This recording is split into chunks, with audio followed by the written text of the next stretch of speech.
सर्वविघ्नोपशान्तये अगजानन पद्मार्कं गजाननमहर्निशम् अनेकदन्तं भक्तानाम् एकदन्तमुपास्महे।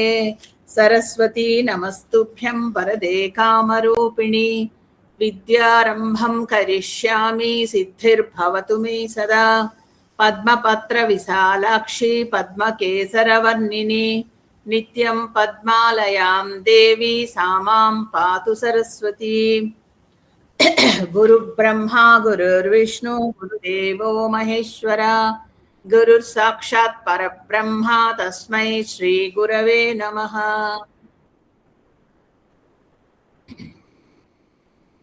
आर्धाय प्रतिबोधितां भगवतां नारायणेन स्वयं व्यासेन ग्रथितां पुराणमुनिना मध्ये महाभारतम् अद्वैतामृतवर्षिणीं भगवतीम् अष्टादशाध्यायिनीम् अम्ब त्वामनुसन्ददामि भगवद्गीते भवद्वेषिणीम्।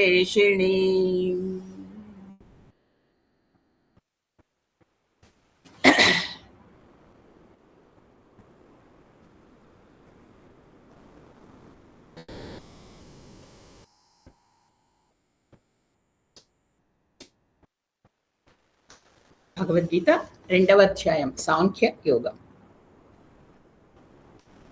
ఇందులో భగవంతుడు అర్జునుడు నేను యుద్ధం చెయ్యను అన్నదానికి ఆయన వైపు నుంచి ఆయన రీజనింగ్ చెప్తున్నాడు. ఆయనకి ఎందుకు భయపడుతున్నాడు 3 కారణాలు చెప్తే 3 కారణాలకి ఆయన దానికి తగ్గ సమాధానాలు చక్కగా ఒకదాని తర్వాత ఒకటి జగద్గురువు ఇస్తున్నాడు. ఇస్తూ ఇక్కడ మనకి గీతలో ప్రధానమైన అంశాన్ని ఆయన మొట్టమొదట మొదలెట్టాడు. నిష్కామ కర్మ యోగం అనేది ఇది చాలా ముఖ్యమైనది గీతలో. ఎందుకంటే ఏదైనా పని చెయ్యి కానీ పర్ఫెక్ట్గా చెయ్యి, దాని గురించి రిజల్ట్ ఎక్స్పెక్ట్ చేయకు అనేది అది చాలా చాలా ముఖ్యమైనది. దాని గురించి ఇక్కడ మనకి భగవంతుడు మొట్టమొదటిసారి చెప్పారు. చెప్పి తర్వాత 34 నువ్వు కనుక యుద్ధం చెయ్యకపోతే నీకు చాలా అపకీర్తిని తర్వాత ఎంతో మందిని వాళ్ళందరూ చిలవల కింద చెప్పుకుంటారు. కాబట్టి నువ్వు యుద్ధం చేస్తేనే నీకు దానివల్ల కీర్తి. ముందర యుద్ధం చేయడం వల్ల కలిగే లాభాలేవో చెప్పి తర్వాత యుద్ధం చెయ్యకపోవడం వల్ల నీకేం నష్టాలు వస్తాయో కూడా చెప్పాడు. అంత పర్ఫెక్ట్ గా రీజనింగ్ ఇస్తూ చెప్పాడు. 34 వరకు చెప్తున్నాం. నమస్కారం అండి వల్లి గారు. నమస్తే అమ్మా. 35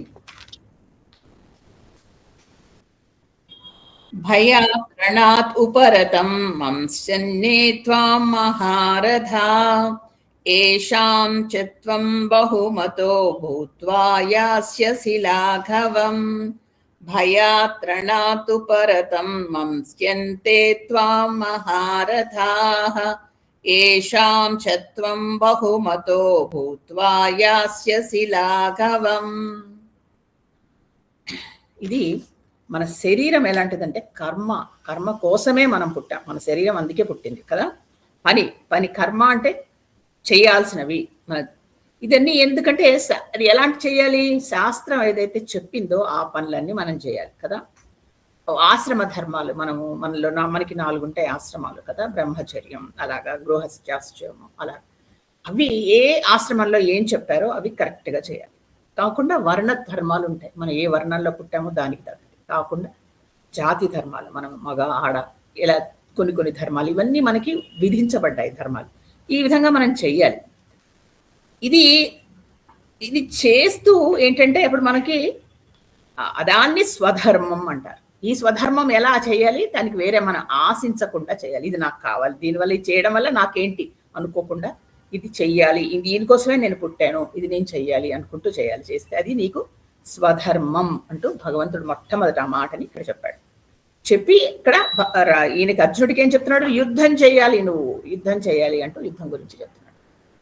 తర్వాత ఇక్కడ మహారథులు ఉన్నారు 2 వైపులా కదా. అటువైపు మహారథి అని ఉంటారు యుద్ధాలు. ఈ కురుక్షేత్ర యుద్ధంలో కూడా అలాగే రథి మహారథి అంటారు. మహారథి అంటే అందరికంటే పెద్దవాడు, పెద్దవాడు ఇన్ సెన్స్ బాగా బలవంతుడు. అతని కింద 10,000 మంది అలా ఉంటారు, అనేక మంది పైన అతను ఉంటాడు. మహారథి అంటే భీష్ముడు, ద్రోణుడు, తర్వాత అర్జునుడు, అభిమన్యుడు, వీళ్ళందరూ మహారథుడు. దుర్యోధనుడు కూడా మహారథి. ఇలాంటి వాళ్ళందరూ అలాంటి గొప్ప గొప్ప మహారథులందరూ ఇన్ని రోజులు నీ గురించి ఎంతో గొప్పగా చెప్పుకుంటున్నారయ్యా. ఇప్పుడు నువ్వు గనక యుద్ధం మానేస్తే నిన్ను ఎంత చులకం చేస్తారు వాళ్ళు అంటున్నారు. అసలు నిజానికి దుర్యోధనుడికి ఎంత భయమో ముందరి నుంచి. ద్రోణుడి దగ్గర విద్యాభ్యాసం చేసి రాగానే అతను ఎప్పుడూ అనుకునేవాడు, భీముడికి సమానంగా నేనున్నాను, మిగతా వాళ్ళు పర్వాలేదు. కానీ ఈ అర్జునుడు చాలా చాలా ఈ శస్త్రాస్త్రాల్లో చాలా గొప్పవాడు, ఇతన్ని ఎవరు ఓడించగలరు అని ఇప్పుడు అతనికి చాలా భయంగా ఉండేది. ఎప్పుడైతే కర్ణుడు వచ్చాడో అప్పుడు కర్ణుడిని అతనికి ఇతను నిలబడగలడు అర్జునుడి కోసం అని అతను ధైర్యంగా ఉండేది. అలాగా అంత భయపడ్డారని కోసం. ఇప్పుడు నువ్వేంటంటే యుద్ధం మానేస్తే అయ్యో పాపం ఏదో అర్జునుడే వీళ్ళందరినీ చూసి జాలిపడి వెళ్ళాడు అనరు. వాళ్ళు ఏమంటారంటే ఓ ఇక్కడ ఎదురుకుండా ఎంత సేన ఎదురుకుండా భీష్ముడు ద్రోణుడు నిలబడేసరికి భయపడి పారిపోయాడు అని నీ గురించి అంతా చులకం చేస్తారు.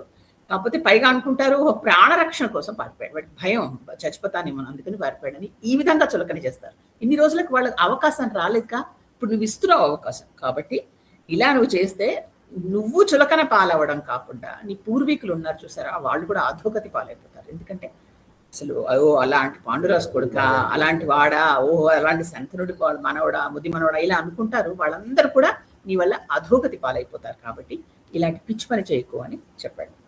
ఇక 36 అవాచ్యవాదాంశ్చ బహూన్ వధిష్యంతి తవాహితాః నిందంతస్తవ సామర్థ్యం తతో దుఃఖతరం ను కిం. అవాచ్యవాదాంశ్చ బహూన్ వదిష్యంతి తవాహితాః నిందంతస్తవ సామర్థ్యం తతో దుఃఖతరం ను కిం. చులకన చేయడం కూడా కాదు, నిన్ను నిందిస్తారు సుమా అంటున్నాడు. నిందించడం వేరండి, చులకన చేయడం అంటే వెక్కిరించడం. నిందించడం అంటే అసలు ఇంత యుద్ధానికి తరలొచ్చారు, ఎందుకు వచ్చారు? అసలు పాండవులకి బలవంతా అర్జునుడు భీముడే కదా. అలాంటిది వాళ్ళు నిందించరా నిన్ను? ఇదేంటి ఇతను వెళ్ళిపోతే ఇంకేముంది, యుద్ధం అక్కడికి యుద్ధం అయిపోతుంది అంతే. కాబట్టి ఇంతమంది నిన్ను నిందిస్తారు, సైనికులందరూ నిన్ను తిడతారు, శత్రువులంతా నిన్ను నిందించారనుకో, అసలు నీకు అంతకంటే నీకు అవమానం ఏంటుంటుంది?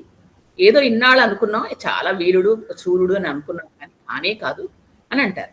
హితులు అంటారు, నీకు కావాల్సిన వాళ్ళు అంటారు అయ్యయ్యో పిరికివాడైపోయాడమ్మా అంటారు. తర్వాత అహితులు అంటే శత్రువులు అంటారు చేతకాని వాడు అంటారు. ఇన్ని మాటలు పడ్డం అవసరమా? పైగా ఇన్ని రోజులు నేను గాంధీవం పట్టుకుని తిరిగావు, నీ గాంధీవాన్ని కూడా మెచ్చుకున్నారు, ఇప్పుడు గాంధీవాన్ని కూడా తిడతారు. నీ వల్ల నువ్వు ఎంతో రోజు పూజ చేసుకుంటున్న గాంధీవాన్ని కూడా వాళ్ళు వెక్కిరిస్తారు. అందుకని ఇక్కడ ఏంటంటే అర్జునుడికి ఏంటి, తన గురించి కాదు భయం, తన వాళ్ళ గురించి భయం కదా. ఆ భయాన్ని పోగొట్టడానికి మోహపడిపోతున్నాడు. ఆ మోహం నీకు వద్దు, ధర్మంతో ప్రవర్తించు అని చెప్తున్నాడు. ఎప్పుడైనా ధర్మంతో కూడిన బంధాలన్నీ మంచిగా ఉంటాయండి, అధర్మంతో కూడిన బంధాలు మనకి భయహేతువులు అవుతాయి. కాబట్టి ఇలాంటివి నీకొద్దు, ఇంతకంటే అసహ్యకరమైన విచారకరమైన విషయం మనకి లేదు అని చెప్పాడు. తర్వాత 37 హతో వా ప్రాప్యసి స్వర్గం జిత్వా వా భోక్ష్యసే మహీం తస్మాద్ ఉత్తిష్ఠ కౌంతేయ యుద్ధాయ కృత నిశ్చయః.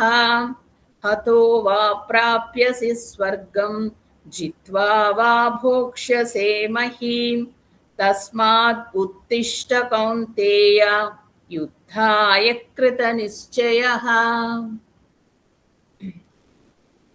మరణం అనేది ఒకేసారి వస్తుంది అని చెప్తున్నాడు. ఇది చాలా చాలా అందరికీ నోటికొచ్చిన శ్లోకం ఏంటుంది, బ్రతికితే రాజ్యం వస్తుంది, లేదా నువ్వు మరణించావు అనుకో నీకు స్వర్గం వస్తుంది.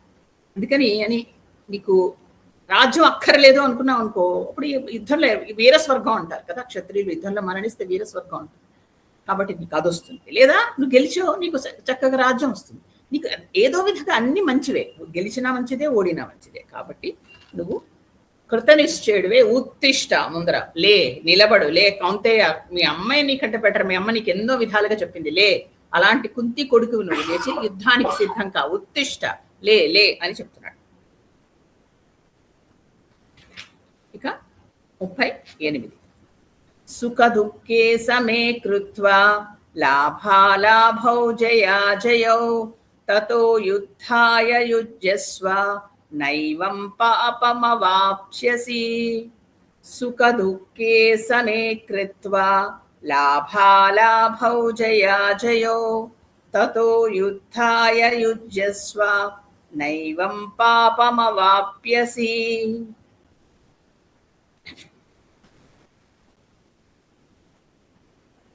యుద్ధంలో ఓడిపోవడం గెలవడం ఎలా ఉంటుందో అలాగే జీవితంలో మనకి లాభం నష్టం సుఖం దుఃఖం ఇలా ద్వంద్వం అంటారు. ద్వంద్వ సమాసం అని చిన్నప్పుడు నేర్చుకున్నాం. ఇలా వచ్చేవన్నీ ద్వంద్వం అంటే రెండింటికి ఇంపార్టెన్స్, జయం అపజయం లాభం నష్టం అలాంటివన్నీ.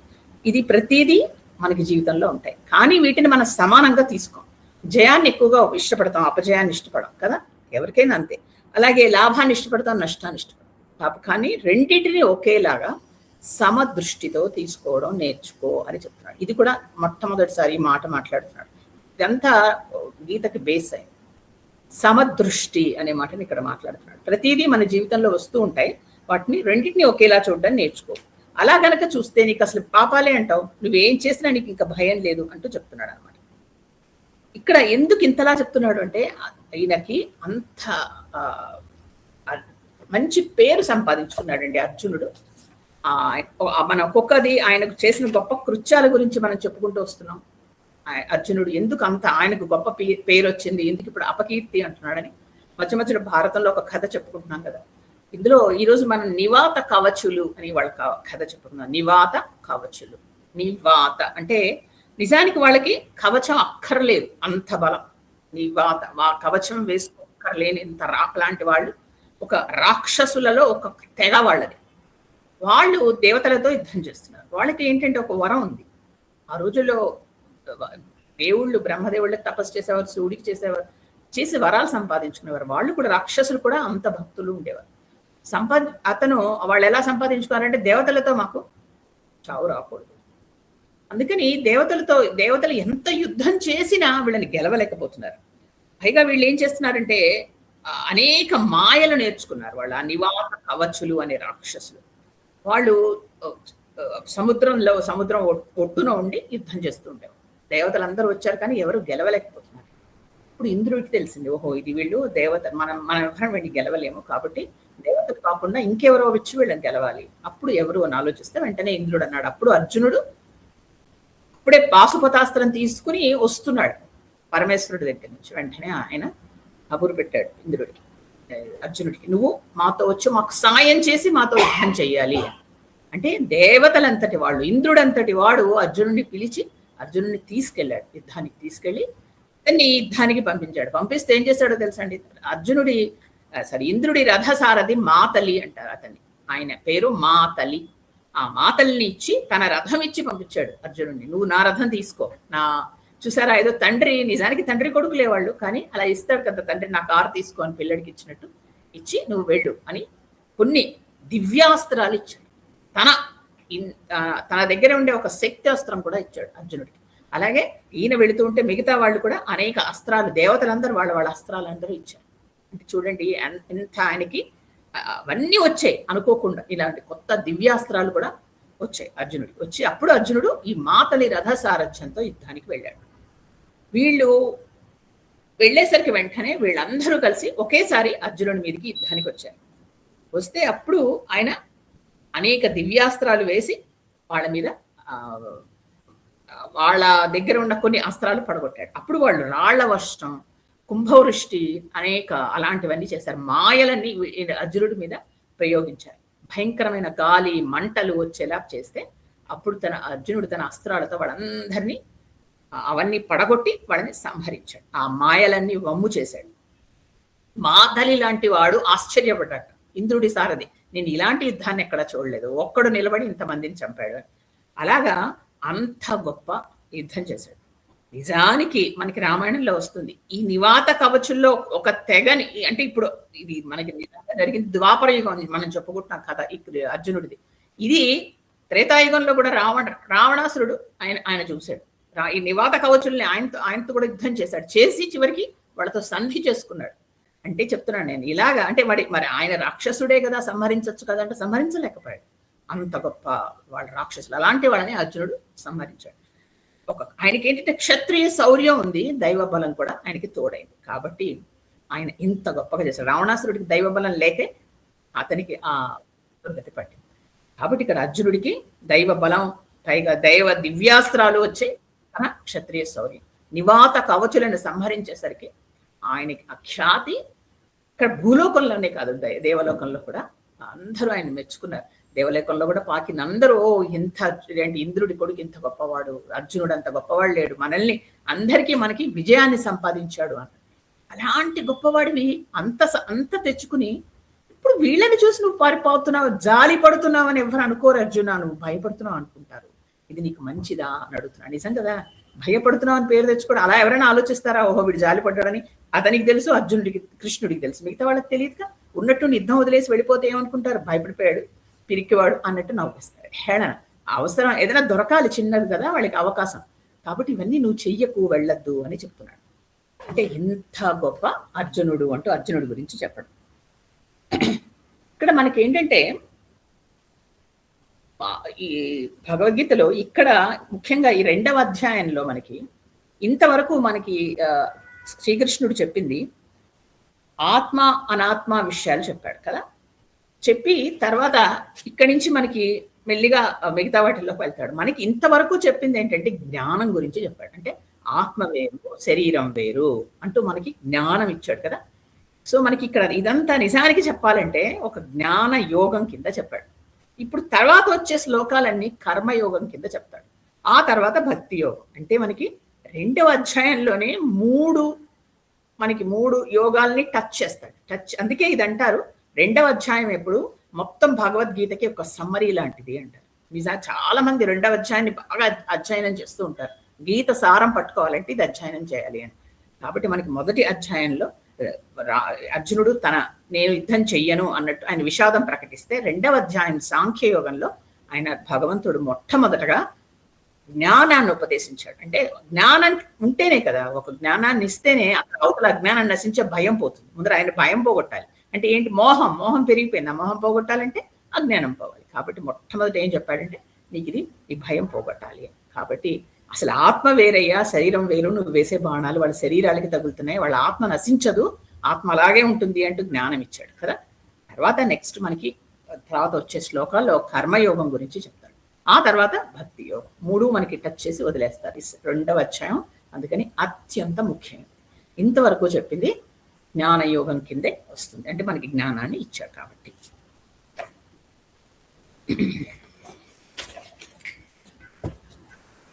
ఇక మనం పోయినసారి కథ విషయానికి వస్తే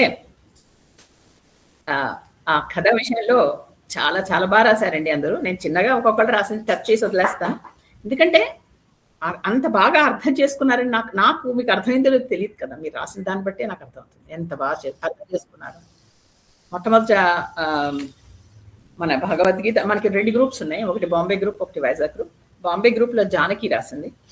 ఇదేంటంటే మనం ఒక సరైన మార్గంలో, ధర్మ మార్గంలో వెళితే బాగుపడతాం. పక్కన గురువు గారు ఉండి మనకి ఆయన గైడ్ చేస్తూ ఉండాలి. ధర్మ మార్గంలో మనం వెళితే మనం బాగుపడతాం అని రాసింది.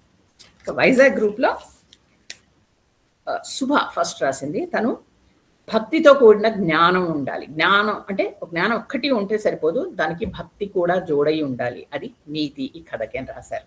తర్వాత సరళ గారు రాశారు, అందరిలో భగవంతుణ్ణి దర్శించాలి, ఇదే ఈ కథలో నీతి.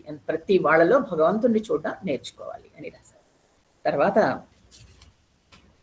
జానకీదేవి ఆవిడ రాశారు, గురుబోధ భక్తి 2 కలిపి ఉండాలి. అంటే మన భక్తికి గురువు గారి సహకారం ఉంటే ఆయన బోధను కూడా తీసుకుని ఇప్పుడు భక్తి మార్గంలో వెళ్ళాలి. తర్వాత కుమారి గారు రాశారు, గురువు అనుగ్రహం అనేది చాలా చాలా ముఖ్యమైనది జీవితంలో. గురువు అనుగ్రహం ఉంటే మనకి అప్పుడు మనం ఏం చేయాలి అని మనకి దిశానిర్దేశం చేస్తాడు. ఇక లక్ష్మి ఆవిడ లక్ష్మి గారు రాశారు, మనకి భక్తి ఉన్నా సరే గురువు గారి అనుగ్రహం అనేది అత్యంత ముఖ్యమైనది జీవితంలో అని రాశారు. ఇక కలిదిండి ఆవిడ రాశారు, మన అలవాట్లు మార్చుకోని ఎవరైనా అంటే గనక మనం వెంటనే మార్చుకోవడం చెయ్యం, ఇష్టపడం. అంటే అదేంటంటే ఒకలాంటి ఇది వస్తుంది. కాబట్టి ఒక నెగిటివ్ చెయ్యొద్దు అంటే పిల్లలకి చెయ్యాలి అనిపిస్తుంది. అలా చెప్పకుండా నువ్వు ఏం చెయ్యాలో చెప్తూ ఉంటే గనక పాజిటివ్ అంటే చెయ్యొద్దు అంటే పిల్లలకి అలా చెప్పకూడదు. చెయ్యి, ఇది చెయ్యి అని చెప్తే అది పాజిటివ్‌గా ఉంటుంది. అలా మంచిది. కాబట్టి మనం చిన్నప్పుడు అలాగే చేసాం. అంటే పిల్లల మెంటాలిటీ అలా ఉంటుంది. కాబట్టి ఆ విధంగా చెప్పి ఇంత చక్కగా మార్చుకోగలిగారు గురువుగారు అని రాశారు. ఇంకా లక్ష్మీ పెద్ది ఆవిడ రాశారు. ఆవిడ ఏం చేశారంటే కథకి, నేను చెప్పిన కథకి తల్లి కొడుకు అని అలా చెప్పాను కదా, ఆవిడ తల్లికి ఒక పేరు, కొడుకుకి ఒక పేరు పెట్టి ఒక కథలాగా రాశారు. అంటే సేమ్ ఇదే, బట్ వాళ్ళకి పేర్లు పెట్టి అలా రాశారు. తర్వాత జానకి ఆవిడ రాశారు. సారీ, జానకి అయిపోయింది. తర్వాత ప్రమోద గారు రాశారు. ఆవిడ ఏంటంటే సమర్పణ, ఆత్మ సమర్పణ, తర్వాత సమర్పణ అనేది ఉండాలి, తర్వాత ఆత్మ పరిశీలన అనేది ఉండి తీరాలి ప్రతి మనిషికి. ఒకటే సమర్పణ గురువుకి, తర్వాత భగవంతుడికి, తర్వాత ఆత్మ పరిశీలన అంటే ఎప్పటికప్పుడు మనల్ని మనం విశ్లేషించుకుంటూ ఉండాలి అంటూ ఇంత బాగా ఇంతమంది రాశారు. ఒక చిన్న కథకి ఇంత చక్కటి రెస్పాన్సెస్ అంటే ఏంటంటే ఇంతమంది ఇన్ని విధాలుగా ఆలోచించుకుని ఇంత చక్కగా రిప్లై ఇచ్చారు. ఈ చిన్న కథలు, ఈ మోరల్ స్టోరీస్తో అంటే ఉన్నవే, ఇది కూడా మన భగవద్గీతకు సంబంధించిందేనండి. మనం ఎక్కడ బయటికి వెళ్ళాలి, మనకి గీత అర్థం అవ్వాలనే ఇలాంటి చిన్న చిన్న కథల్లోకి పెడుతున్నాం. ఇప్పుడు ఈరోజు ఇంకొక చిన్న కథ చెప్పుకుందాం. దీనికి ముందర నేను మోరల్ చెప్పే మొదలెడుతున్నాను, కానీ ఇందులో మీకు ఏం నచ్చిందో మీకు తర్వాత. భగవంతుడు అన్నిట్లో ఉన్నాడు, భగవంతుడు సర్వాంతర్యామి అనేది ఒకరోజు గురువు గారు ఒక లెసన్ కింద శిష్యులకి చెప్తున్నారు. అందరినీ కూర్చోబెట్టి చెప్తున్నారు. ఆయన చర్చలో భగవంతుడు సర్వాంతర్యామి, అందరిలో ఉన్నాడు. ఇప్పుడే మనం అందరూ చెప్పుకున్నాం కదా, అందరిలో అన్నిట్లో చూడాలి. వెంటనే ఒక శిష్యుడికి అనుమానం వచ్చింది. అనుమానం రావాలండి, అనుమానం వస్తేనే వాళ్ళు దాని గురించి ఆలోచిస్తున్నట్టు కదా. వెంటనే అడిగాడు, అన్నిట్లో ఉంటే మీరు అన్నిట్లో ఉంటుంది భగవంతుడు ఉన్నాడు అంటున్నారు, మరి నాకు ఎందుకు కనిపించట్లేదు? కనిపించాలిగా అన్నాడు. ఇప్పుడు వెంటనే గురువుగారు నవ్వి అన్నారు, చూపిస్తాను నేను నీకు అని. నీకు కొన్ని వస్తువులు చెప్తాను, తీసుకురా అన్నాడు. ఏంటంటే కొంచెం పంచదార ఒక చిన్న గిన్నెలో, తర్వాత ఒక గ్లాసులో నీళ్లు, ఒక స్పూన్, ఈ 3 తీసుకురమ్మన్నాడు. కొంచెం పంచదార, గ్లాసులో నీళ్లు, ఒక స్పూన్, ఈ 3 తీసుకురా అన్నాడు. తీసుకొచ్చారు. తీసుకొస్తే ఏం చేశారు, ఆ గురువుగారు ఆ గ్లాస్ నీళ్ళల్లో పంచదార వేసి బాగా కలిపారు. కలిపేసిన తర్వాత అప్పుడు అడిగారు, పంచదార కనిపిస్తోందా ఇప్పుడు మీకేమైనా అని అడిగారు. వెంటనే శిష్యుడు అన్నాడు, లేదు కనిపించట్లేదు, కరిగిపోయింది అన్నాడు. సరే ఇప్పుడు ఈ నీళ్లు తాగు అన్నాడు. ఆ నీళ్లు కొంచెం తాగాడు. తాగితే ఎలా ఉన్నాయి అని అడిగారు. అంటే తీగా ఉన్నాయండి అని చెప్పాడు. ఓకే, ఇప్పుడు నీకు ఇందులో పంచదార కనిపించట్లేదు, కానీ అందులో ఆ తీపి గుణం నీకు తెలుస్తోంది కదా అన్నాడు. తెలుస్తోందండి, పంచదార కనిపించట్లేదు కానీ తీయగా ఉన్నాయండి, ఎందుకంటే కరిగిపోయిందిగా నీళ్ళల్లో అన్నాడు. అంటే ప్రతి చుక్క నువ్వు తాగావనుకో, ఒక్కొక్క చుక్క నోట్లో వేసుకుని తాగు, ఒక్కొక్కసారి చుక్కలో ఉందా ఆ తీపిదానం? చుక్కలో ఉందండి, మొత్తం నీళ్ళంతా నిండిపోయిందండి అని చెప్పాడు. అలాగే అప్పుడు చెప్పాడు భగవంతుడు, గురువు గారు, భగవంతుడు కూడా అన్ని చోట్ల నిండిపోయే ఉంటాడు, ఆయన తత్వం వ్యాపించి ఉంటుంది. భగవంతుడి తత్వం అనేది అన్ని చోట్ల వ్యాపించి ఉంటుంది, మనకు కనపడదు, కానీ అది తత్వం అని మనం తెలుసుకోవడం ముఖ్యం. ఎలాగా? ఇదే మనకి తర్వాత వస్తుంది విభూది యోగం. అదేంటి, ఒక్కొక్కళ్ళలో ఒక్కొక్కలాగా భగవంతుడు కనిపిస్తూ ఉంటాడు. ఒక మంచి పాటగాడున్నారు అనుకోండి, గాయకుడు, ఆయన గానంలో భగవంతుడు ఉంటాడు. పొద్దున్నే మనం బయటికి వెళితే పువ్వులు విచ్చి ఉంటాయి, ఆ పువ్వుల అందంలో భగవంతుడు ఉంటాడు. పక్కన పక్షి చెట్టు మీద కూర్చుని కూస్తూ ఉంటుంది, దాని పాటలో భగవంతుడు ఉంటాడు. పక్కన ఒక శ్రమజీవి కష్టపడుతూ ఉంటాడు, ఆయన కష్టంలో భగవంతుడు ఉంటాడు. పిల్లలు నవ్వుతూ ఆనందంగా పరిగెడుతూ ఉంటారు, ఆ ఆనందంలో భగవంతుడు ఉంటారు. ఇలా వెతికి చూస్తే నీకు ప్రతి చోట భగవంతుడు కనిపిస్తూనే ఉంటాడు. అది నువ్వు నేర్చుకొని అది గమనిస్తే సర్వాంతర్యామి అనే విషయం నీకు అర్థమవుతుంది. అప్పుడు ప్రకృతి ముందు, భగవంతుడు ముందర నువ్వు చేతులు జోడించి నమస్కరిస్తావు అని చెప్పాడు.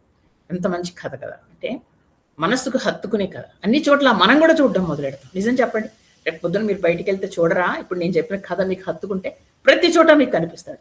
మీరు వంట చేస్తే ఆ వంట చాలా బాగుంది అని మెచ్చుకుంటే ఆ వంటల్లో అందులో ఉంటే కమ్మదనంలో భగవంతుడు ఉండడా కదా. ఇల్లు చక్కగా మీరు సర్దారు, ఆ సర్దడంలో ఆ నైపుణ్యంలో భగవంతుడు లేడా? ప్రతి దానిలో ఉంటాడండి, చిన్న చిన్న వాటిల్లో ఉంటాడు. అది గనక గమనించి మనం దాన్ని అప్రిషియేట్ చేయడం మొదలెడితే ఇంకా నెగిటివిటీ ఉండదు లైఫ్లో.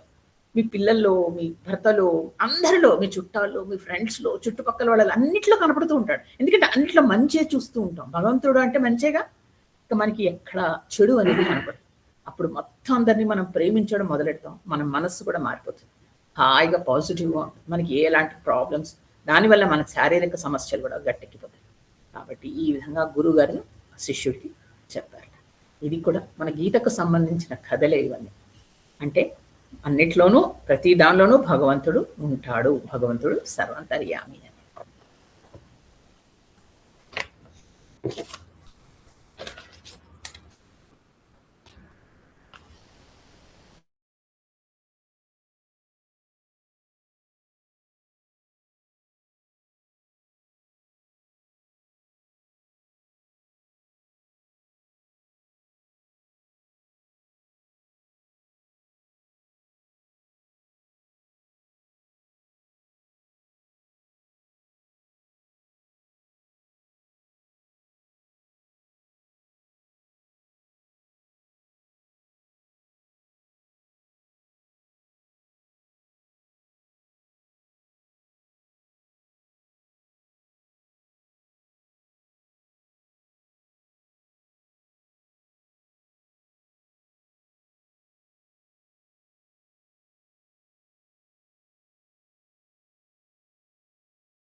శ్రీ మహాగణాధిపతి శ్రీ సరస్వతి. శ్రీరామ రామ రామేతి రమే రామే మనోరమే సహస్రనామ తత్తుల్యం రామ నామ వరాననే. రామాయ రామభద్రాయ రామచంద్రాయ వేధసే రఘునాథాయ నాథాయ సీతాయ పతయే నమః.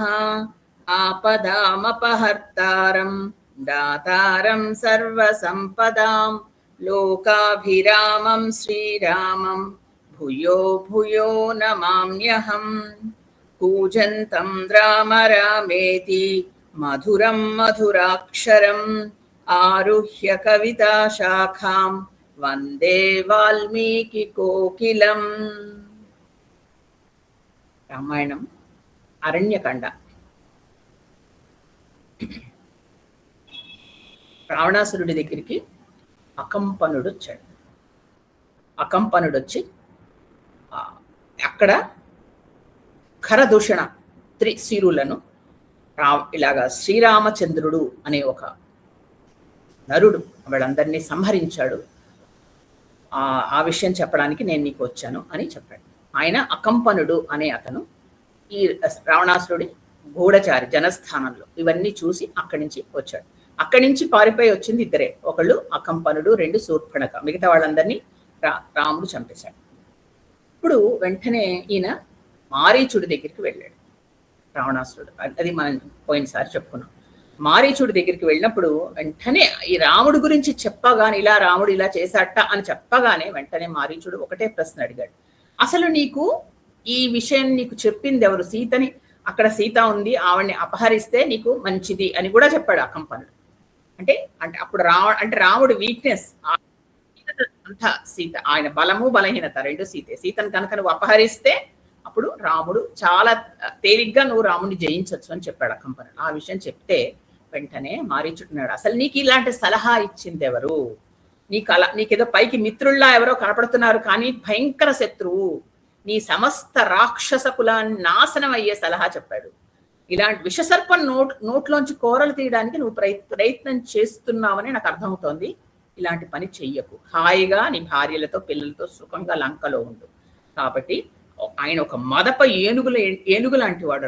శ్రీరామచంద్రుడు ఎవరనుకుంటున్నావు? ఆయన్ని చూడడానికి కూడా ఎవరు సాహసించరు. అంత భయం వేస్తుంది అందరికి. పైగా ఆయన ఒక సింహం లాంటి వాడు. యుద్ధంలో భావంలో ఉంటుంది సింహం, చూసారా, ఒక రాజు కింద అని. ఆయన నరసింహము అన్నాడండి. అసలు ఒక రాక్షసుడి పేరిట ఆయన నోట్లోంచి ఇదివరకు ఆయన అవతారాలు ఎట్లా వస్తున్నాయంటే ఇదే మరి. అలాగా భగవంతుడిని చూశాడు ఈయన, కాబట్టి అలా వస్తుంది. రాక్షసులు అనే మృగాలని వధిస్తాడు కాబట్టి ఒక నిద్రిస్తున్న సింహం జోలికి మనం వెళితే చాలా ప్రమాదం. అదేదో చెయ్యదు అని మన దగ్గరికి వెళ్తామేమో, అదే ఇంకంతే మనల్ని అక్కడికి హతమార్చేస్తుంది. కాబట్టి రాముడిని నువ్వు కవించదు. నీ మీదకి వచ్చాడా? లేదుగా, నీకెందుకు అసలు రాముడి విషయం, వదిలేసాయి అక్కడికి. ఆయన ఒక పాతాళ బిలం లాంటి వాడు.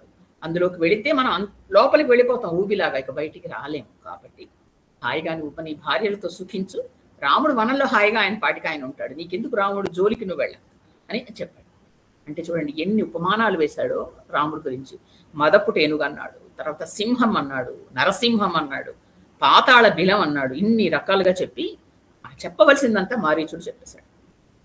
చెప్పిన తర్వాత అప్పుడు రావణాసురుడు కొంతవరకు ఊరట చెందాడు. అంటే ఈయన అకంపనుడు చెప్పిన దానికి, అంటే ఆయన అసలు మొట్టమొదట నిర్ఘాంతపోయాడు. 14,000 మందిని ఒక్క మనిషి ఎలా చంపాడు అనేది అతనికి అర్థం కాలేదు. ఆ తొందరపాటులో ముందర మారీచుడి దగ్గరికి వచ్చాడు. పోయినసారి ఎవరు అడిగారు, మారీచుడు ఋషి, అది మనకి ముందర వస్తుంది. కానీ ఎప్పుడైతే ఈయన వెళ్ళి అడిగాడో అప్పుడు ఋషి. అంతకు ముందర రాక్షసుడే. ఎలా రాక్షసుడు ఋషిగా మారాడు అనేది మనకి తర్వాత తెలుస్తుంది. ఇక్కడ వెంటనే ఆయన ఊరట చెందాడు. ఇక్కడ ఊరట చెంది మళ్ళా తన లంకకి వెళ్ళిపోయి అక్కడ హాయిగా విశ్రమించాడు. ఇక్కడ మనం ఒక్క నిమిషం కథ ఆపుదాం. ఆపి రావణాసురుడి పూర్వోత్తరాలు తెలుసుకుందాం. ఎందుకంటే మనకి నిజానికి ఇవి రామాయణంలో వెంటనే ఇప్పుడు మనకి అరణ్య పర్వంలో చెప్పబడలేదు. అక్కడ చెప్పారు. నేను అవన్నీ తీసి ఒక చోట రాసి మనకి నోట్స్ లా పెట్టాను మీకు. నేను 2 గ్రూప్స్ లో షేర్ చేశాను. ఎందుకంటే ఆయన గురించి పూర్తిగా తెలియకుండా మనం ముందరికి వెళితే అసలు మనకి కనెక్టివిటీ ఉండదు. దీనిలో అసలు ఫ్యామిలీ ట్రీ అంతా పెట్టిన తర్వాత మీకు అసలు ఐడియా వస్తుంది ఆయన ఏంటి, ఆయన గురించి తెలిసిన తర్వాత తేలిగ్గా ఉంటుంది. మొట్టమొదట రావణాసురుడి తండ్రి వైపు చూద్దాం. రావణాసురుడి తాతగారు ఆయన మొట్టమొదట చతుర్ముఖ బ్రహ్మగారు కదా. బ్రహ్మ నుంచే సృష్టి మొదలైంది. ఆయనకి మానస పుత్రుడు, ఆయనకి మనస్సులోంచి అనేక మంది పుట్టారు మనస్సులోంచి. అప్పుడు ఆయన అలా పుట్టిన వాళ్ళలో పులస్త్యుడు అని ఒక ఋషి వచ్చారు. అనేక ఋషులు ఆయన మనస్సులోంచి వచ్చారు. అది మనకి భాగవతంలో ఉంటుంది. అందులో పులస్త్యుడు అనే ఒక ఋషి ఆయన మనస్సులోంచి, బ్రహ్మ మనస్సులోంచి వచ్చాడు. అదే మొట్టమొదట చతుర్ముఖ బ్రహ్మ, ఆయన నుంచి పులస్త్యుడు ఏం చేశాడంటే ఆయన తరువాత ఆయన నుంచి విశ్రవసువు అనే అతను పుట్టాడు. అంటే పులస్త్యుడికి తర్వాత వచ్చింది విశ్రవసువు. పులస్త్య బ్రహ్మ, విశ్రవసో బ్రహ్మ అంటారు. ఎందుకంటే ఆయన బ్రహ్మ వంశం వాళ్ళు కాబట్టి. ఆ విశ్రవసు ఆయన వేదాంగాలు తండ్రి దగ్గర చదివేశాడు. అంటే పులస్త్యుడి దగ్గర ఆయన వేదాంగాలు, అంటే వాళ్ళకి ఆ తండ్రి నుంచి నేర్చుకుంటూ ఉంటారు. మరి బ్రహ్మ వంశం కదా కాబట్టి వేదాంగాలు అట్లా తండ్రులు దగ్గర అనేక శాస్త్రాలు అన్ని నేర్చుకుని వెంటనే అప్పుడు గొప్పవాడయ్యాడు. అయితే ఈ లోపల భరద్వాజ మహర్షికి తెలిసింది ఈయన గురించి, ఈయన గొప్పతనం గురించి తెలిసి భరద్వాజ ఋషి ఇంకొక ఆయన ఈయన గురించి విన్నాడు. విశ్రవసు గురించి విని ఆయన కూతురుంది, ఆవిడ పేరు దేవవర్ణిని. భరద్వాజ ఋషి కూతురు పేరు దేవవర్ణి. మెల్లిగా వెళ్దాం మనం, బాగా మీకు అర్థం అవుతుంది. ఆవిడని తెచ్చి అడిగి ఈ తర్వాత ఈ విశ్రవసుకి ఇచ్చి వివాహం చేశారు. పులస్త్యుడు భరద్వాజుడు కలిసి వాళ్ళిద్దరు పిల్లలకి పెళ్లిళ్ళు చేశారు. తర్వాత వీళ్ళిద్దరు విశ్రవసుకి దేవవర్ణినికి ఒక కొడుకు పుట్టాడు. కొడుకు పుడితే అప్పుడు ఆయన పేరు వైశ్రవణుడు అంటారు. వైశ్రవణుడు ఆయన పేరే కుబేరుడన్నా వైశ్రవణుడన్నా ఒకటి. ఈ వైశ్రవణుడికి ఏం చేశారంటే ఈయన విద్యాభ్యాసం మరి అందరూ తండ్రుల దగ్గరే చేస్తారు ఈ బ్రహ్మవంశంలో కాబట్టి ఆయన విశ్రవసువే ఈయనకి వేదాంగాలు నేర్పించిన తర్వాత అప్పుడు ఆయన వెళ్ళి బ్రహ్మ తపస్సు చేశాడు. ఎందుకు చేశాడు అంటే ఆయనకేం వరం అక్కర్లేదు, ఆయన చెయ్యాలనిపించి చేశాడు అంతే. అంటే అవన్నీ నేర్చుకున్న తర్వాత ఆయనకు విపరీతమైన ఆనందం వేసింది. ఆ వేదాలు అవన్నీ చదివి ఆహా ఎంత గొప్పది నాకు, అంటే భగవంతుడు మోక్షము ఇవన్నీ చదివిన తర్వాత అతనికి ఒక్కసారి అలా అనిపించింది, మళ్ళీ బ్రహ్మగారి దర్శనం చేయాలి. అలా చేసిన తర్వాత బ్రహ్మ చాలా సంతోషించాడు. ఆయన వచ్చి అనేక సంవత్సరాలు తపస్సు తర్వాత ఆయన ప్రత్యక్షమయ్యాడు. ప్రత్యక్షమయ్యి అన్నాడు, నీలో ఉన్న ఆ గొప్పతనాన్ని నేను గమనించాను, నువ్వు ఎంత చక్కగా చేస్తున్నావు అని చూశాను నేను. తర్వాత నీ విద్యాభ్యాసం అన్ని ప్రతిదీ మేము గమనిస్తూనే ఉన్నాము. అందుకని నువ్వు వరం ఏం అడక్కపోయినా సరే నిన్ను నేను ఒక లోక పాలకుడి కింద నియమించాలని నిశ్చయించుకున్నాను. ఎప్పుడైనా సరే అండి, వరాలు అడిగితే అంతవరకే ఇస్తారు. అందుకే భగవంతుడిని ఏం కోరాలి అంటే ఏం కోరక్కర్లేదు, నీకేది మంచిదో అదే చెయ్యి అంటే ఆయనే చేస్తాడు. మనకు అడుగున్న దానికంటే ఎక్కువ ఇస్తాడు.